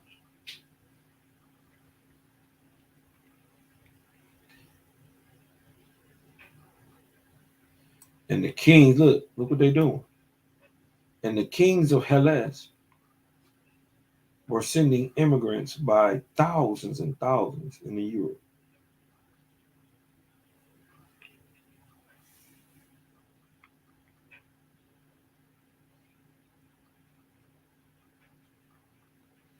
The Lord sent Ashars or Ria, people who watch angels, who watch over men. These are your guardian angels of great wisdom to dwell with mortals, your orisha, your ashar, your oriya, to teach them by inspiration in regard to all knowledge, to teach them to spin and weave finely, to teach them the seasons, the times of the earth, moon, and the sun and stars. This is before Egypt. This is still at the latest 650 years before Egypt. What no Kemet? What no Netters?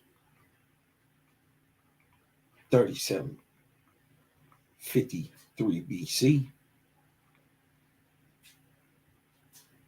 They bringing it back. Look, earth, moon, and sun and stars, to observe them with lenses.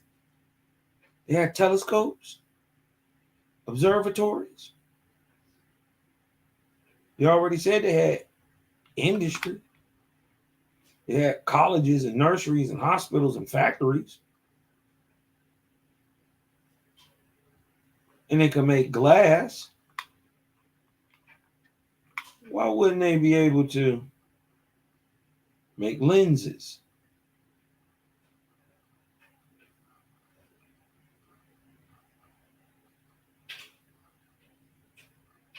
Convex and concave.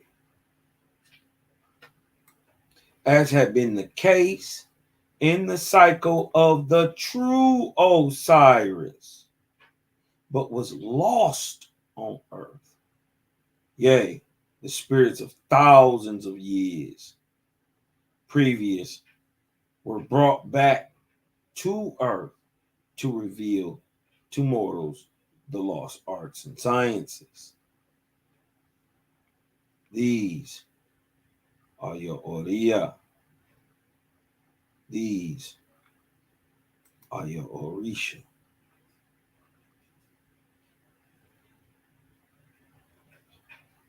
Shout to the Creator Gang, man. I just wanted to bring this out.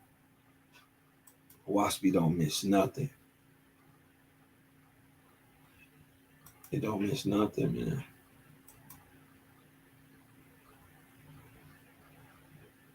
But remember, they came from the east. And the name Yoruba is tied to the east with the false Osiris of Egypt. How did it get there? Where does the story come? Where does the religious ideology come from? When the Ife and the Oyo and all these people say that they come from the east, how did you bring this south and southwest all the way to Niger land? Huh? It don't make sense until you understand that Yoruba, Yataba, worked for the false Osiris. Here it go. And here go the proof. Straight from the pen of the lying scribes. This is how it gets dubbed up and messed up thousands of years later, twisted into a narrative told by a false deity. Look, tied right into your Bible. Look, Archabon 20 and 18, the book of Genesis, as it stood in the Egyptian records, was written. Now, this is Genesis in your Bible. This is Genesis in Tanakh. This is Genesis in your any book you got. Was in the Egyptian records, right? Was written by Akaboth, Duram, and Hazed. These are the lying scribes who wrote your book. They are your enemy. The Egyptian wrote the Bible literally. It was just recopied later by Ezra, but let's find out. The book of Genesis, as it stood in the Egyptian records, was written by Akaboth and Duram and Hazed, and was the substance from which who? Ezra, your Jew ass, copied it through his scribes, even as it is today. So in the beginning, Elohim made the. That was it. That got that from the Egyptians. Who wrote it? Akaboth, Duram, and Hazed. But here go to tie in to the Yoruba, to the Yataba, right here. The inspiration of Genesis. And remember what it say?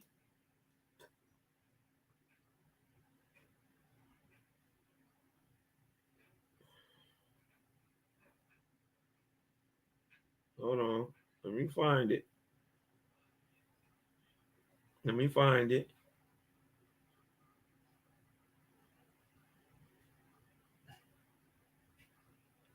Here we go. Remember, Remember, we read this earlier. Many Yoruba are now Christians or Muslims, but aspects of their tradition, no religion, survive. Okay. We're not tripping, but this is how you got it. Huh? Because the inspiration of Genesis was from the god Osiris Chilemon, aka the false of Egypt, and his emissaries,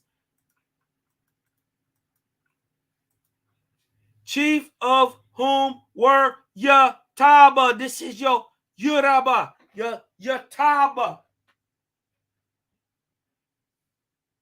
This is your tie to the east. This is why your history keep telling you, Yoruba, Ife, that you come from the east. You migrated there with this belief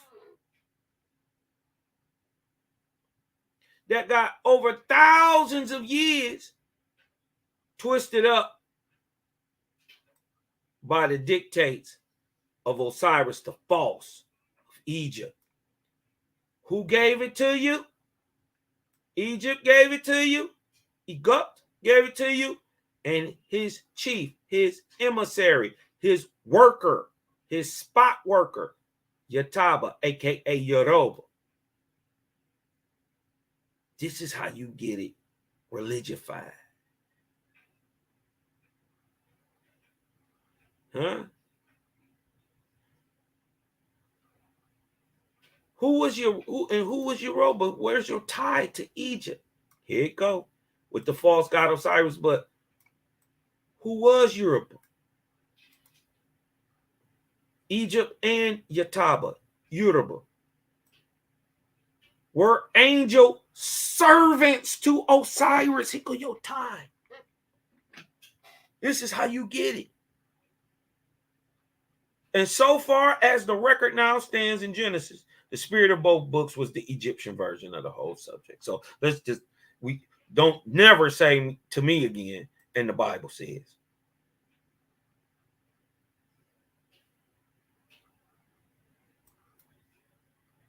Don't do it.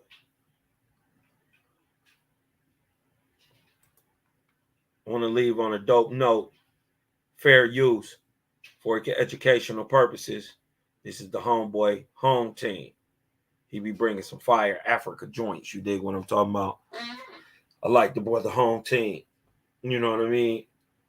So I wanted to get into one of his builds on the Yoruba people and the orisha, the ori, the oriya, huh?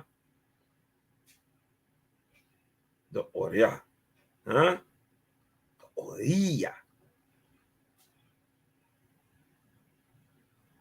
So Jaja showing that oneness and that love. You dig what I'm talking about? Getting his people out of everybody, getting everybody out the way. You dig what I'm talking about? He just hoping you see it in enough time.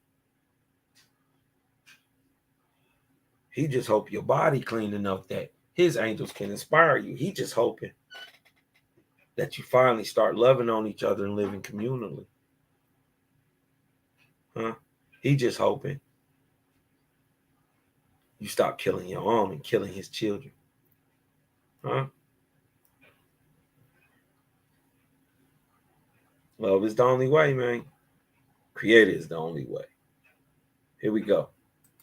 Across the African continent, the African adherents to this Yoruba religion were seemingly so pious that not even the trauma imposed upon them via the Atlantic slave trade could strip them of their devotion. Their worship continued on in the Americas and the Caribbean. Fair use. So today, we're going to be speaking about two orishas, Ogun and Oya.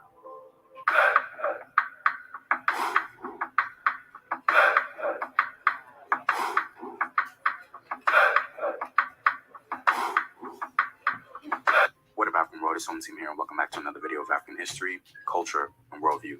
My website, Afrographics, is finally back up, so you can use it as a resource for African history. And if you like this channel, you can support the creation of this content on patreon.com. All links in the description box below. This video is going to be a collab with Jabari and his channel From Nothing. He has great African history videos and I highly recommend it. He'll be speaking about one of the most popular orishas, Shango and Oshun. So be sure to check out his channel to learn about those orishas and subscribe for more of his African history content. I'll leave a link in the description box below. Before we begin, let's talk about what an orisha is. According to the Encyclopedia of African Religion, the term orisha refers primarily to the indigenous deities of the Yoruba people of southwestern Nigeria, but they also extended beyond this particular ethnic group as some other African. We don't praise deities over here. You dig what I'm talking about? No confusion over here, no mistakes. Jaja only. Create a gang in the house. Peace to all the righteous gods and Nirvanian goddesses. And such as the Bini people adhere to the religion as well. The orishas, contrary to popular belief, cannot be simplified as just being gods or goddesses. The concept of an orisha also encompasses a combination of sorts between the divine, natural forces, an ancestor who is deified, and even an object. In other words, an orisha in its fullest definition links people, objects, and powers. This is something I personally find fascinating because this particular African religion doesn't really seem to separate divine. Ain't that power basically and an ashar? In a sense, humans can have access to and even become divine themselves, like in the case of Shango. Yoruba scholar J.O. Awolalu divides the orisha into three categories: primordial divinities, deified ancestors, and personified natural forces and phenomena. In some cases, these categories may overlap. To be honest, I could not help but be tempted in associating the start of the Haitian Revolution with the spiritual concepts of the orisha. I can only imagine the ceremony before the revolution played on this West African concept, because the Africans in Haiti who adhered to this religious idea would not have needed to wait on a savior, but became one themselves. Ironically, this unique concept of an orisha is in stark contrast to the religion that many Afro-descendant people adhere to today. But I digress. Ogun is primarily considered the divinity of iron and by extension, the divinity of war and hunting.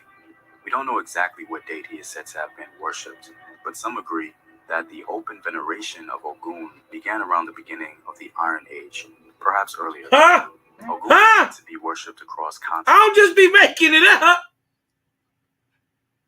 I don't just be making it up. What did he say he was teaching them? Hold on. What did he say he was teaching them?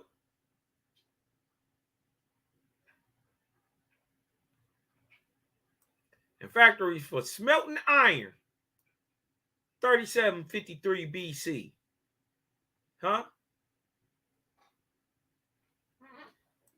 And copper, and silver, and gold. You got to have high science for that. Ain't no dummies did that. You dig what I'm talking about? And they got it from the angels directly. Let's pump this thing one more time. We're going to pump it up one more time, man. Hit that like, man. Like, share.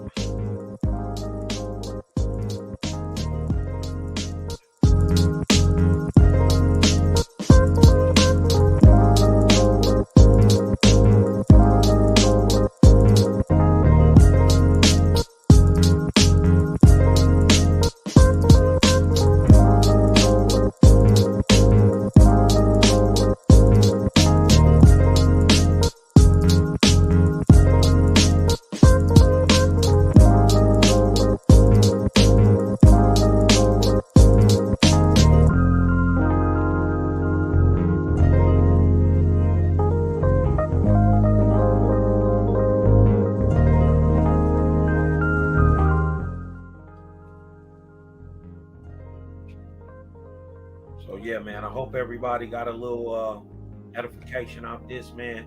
Taking the spookiness out of it. Also showing the deepness, man. Revealing truth that's hidden in Owaspy, man. also going to show that man is just one thing, man. It don't matter if you from China or from Europe or India, America, wherever. You all the same thing. Sons of the Creator, daughters of the Creator, man. You dig what I'm talking about? Thought this was a fire bill. We brought some things out nobody has ever brought out before. You don't even hear Faith is talking about the orishas or how to explain them. But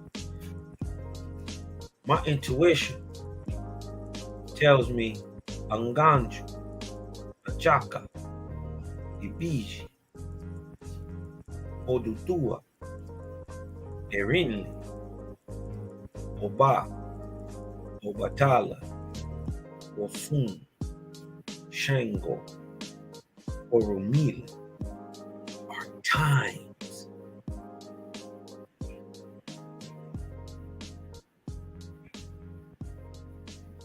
You know, further studies need to be looked into on that, but I'm gonna definitely look into it. And let's just count something real quick.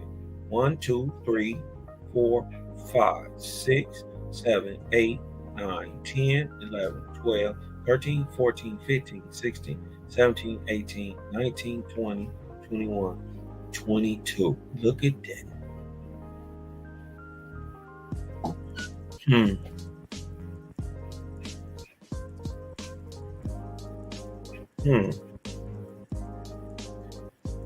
All right in time with the, but what if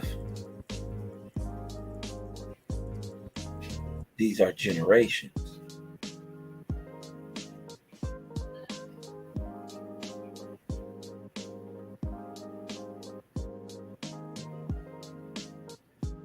What if these are generations? I just had a thought. Hold on. Rock with me, y'all. Rock with me. 22 times 33, right? 6, 6, 0, 6, 6.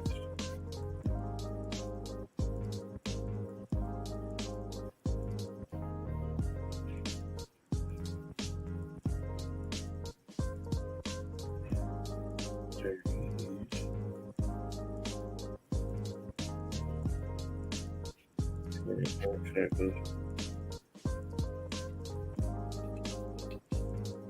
20 arc cycles is 660 years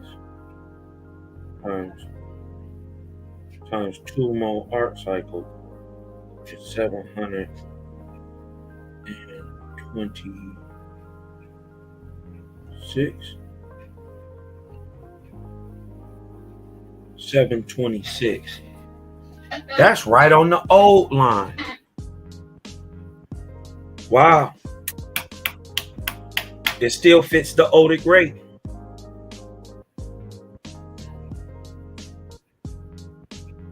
Still fits the Odic rate.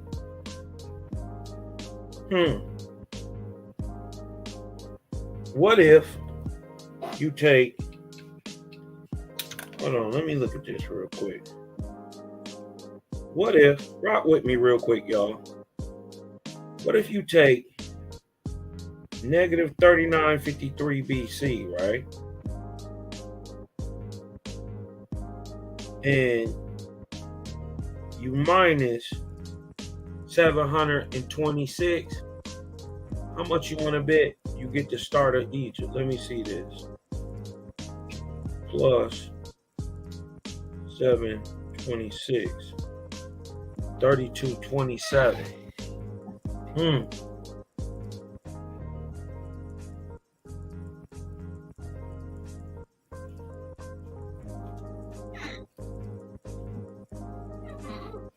The ability of these people, remember,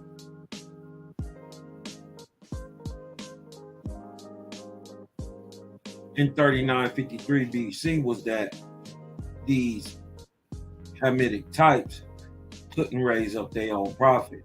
This is why they didn't have their own problem. This is why they didn't have their own Iwata. They had to get a prophet. Came from the Shemitic people who was not even quote unquote Hamitic. That don't mean nothing. They shared their genetics. And what if in 726 years or 22 generations, we find these people with the abilities that they have because they are now under the protection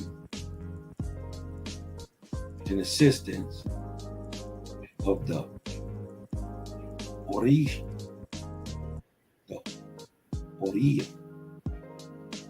the orisha. Maybe is that how Ogun got her power? Her Suis ability? Her ability to interact with the spiritual world? Is this how she got Suis, Sargus, and Eve?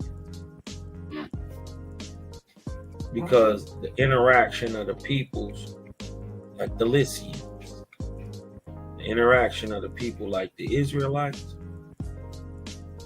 and them becoming, hold on, remember the people, hold on, let me go back.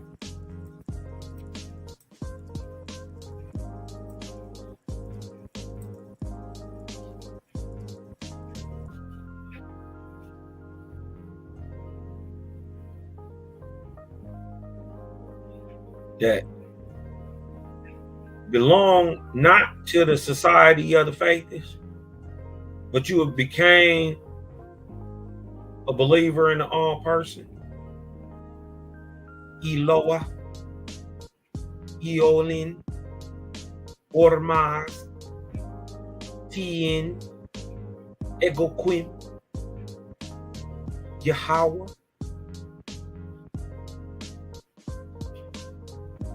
And that live by the all highest light was the fulfillment of the divine law, and they joined not the faith. Was you one of them guys?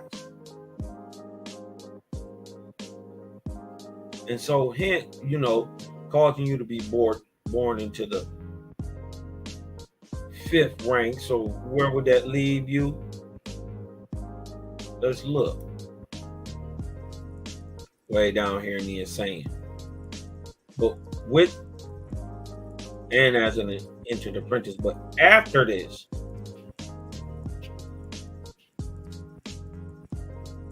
now you get a super jump. Woo! Then enter into the second resurrection instead of the first to learn these things too. Because once you get to a spiritual rate, these things are applied to you.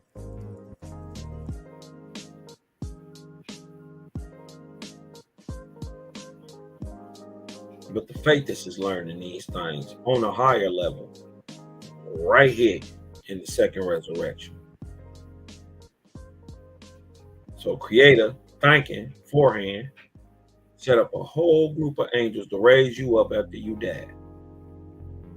Faster to get you to the second resurrection than the people who are going down here, actually. You dig what I'm talking about? Using level 5, because you were faithist, you did all the stuff, you know what I mean? And look, you was born in level 5, you finish out your assignment, and look, boom, you off and running. Boom, boom, boom, you off and running.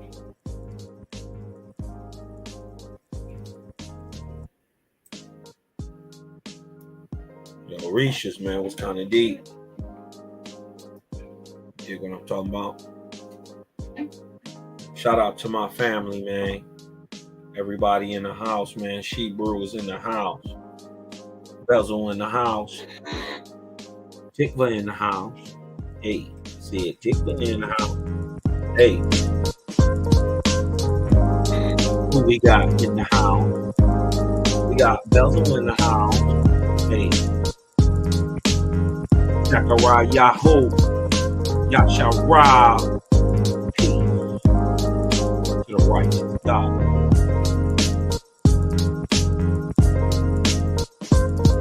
On the lookout. Love it.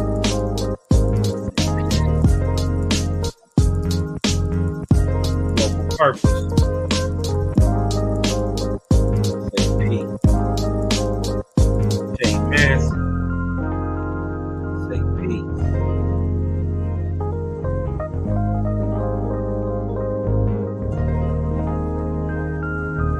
Sherry Lynn.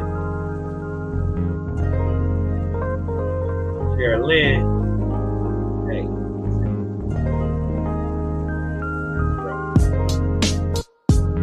Right. Low key. Yeah.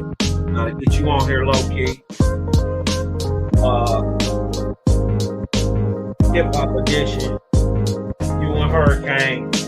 I'm gonna let y'all boys give me all the good shit and then we're gonna clean it up. Then we're gonna come up. Gotta get back where hip hop is right, standing right, our culture gotta be right.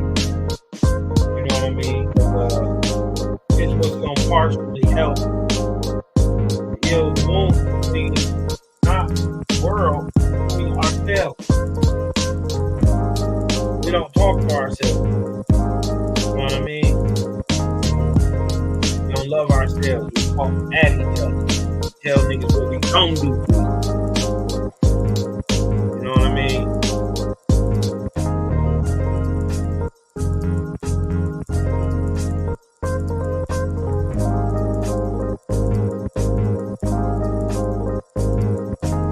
Looking outwards, man. Onwards forever.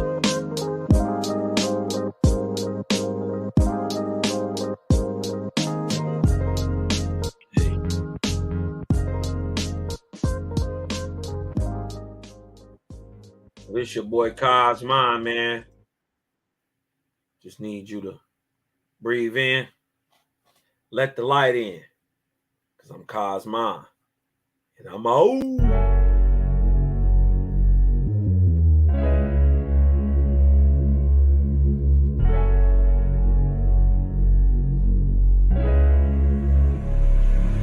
And oh yeah, put that Super 7 in the air. Tell me how you feeling when you're feeling up there. When you in the sky breathing rarefied air. When you're breathing rarefied air, oh yeah.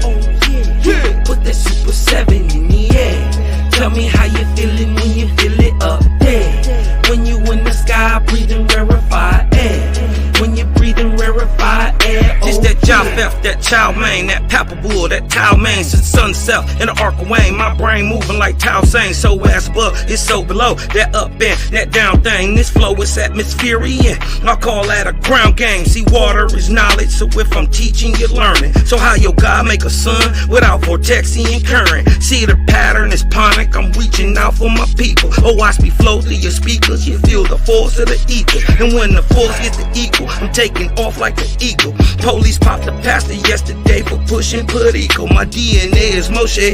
Mix that thing with higher water. My spirit rate is OTN. It's just a higher order. Got more light than Kavita. Rap a lot just like Tila. Went from sinner to saint. Shout out my big homie Sela. Got more torque than a sports car. Got more work than a door star. And the 4 million I make, I'm giving the Dr. Umar. Oh yeah. Put that Super 7 in the air. Tell me how you feeling when you're feeling up there. When you in the sky breathing rarefied air. When you're breathing rarefied air, oh yeah. Put that Super 7 in the air. Tell me how you feeling when you feel it up there. When you in the sky breathing rarefied air. When you're breathing rarefied air, oh yeah. Super 7 in my rites and ceremonies. I'm married to Jehovah, holy matrimony. Confucius say, in the words of Caillou, before you hit the tomb, be a bridegroom. Only got one question for Miss Susan B. On how to last Ahu when it's now a ennui. Blame my inspiration, I'm just thinking thoughts. But in the way of God's, we gon' keep it short. Why Jesus wanna kill me, Matthew 10:34. Just a couple questions that I'm needing to know. Oh, I speak flow, it's so potent. Set the vortex in motion. Super 7, I'm floating across the Aegean Ocean. Oh, you a Muslim now, so I guess you make it feel like. Well, I'm an Israelite, I'ma make him at the Shabbat.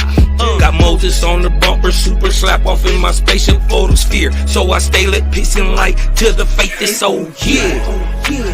Put that Super 7 in the air. Tell me how you feeling when you're feeling up there.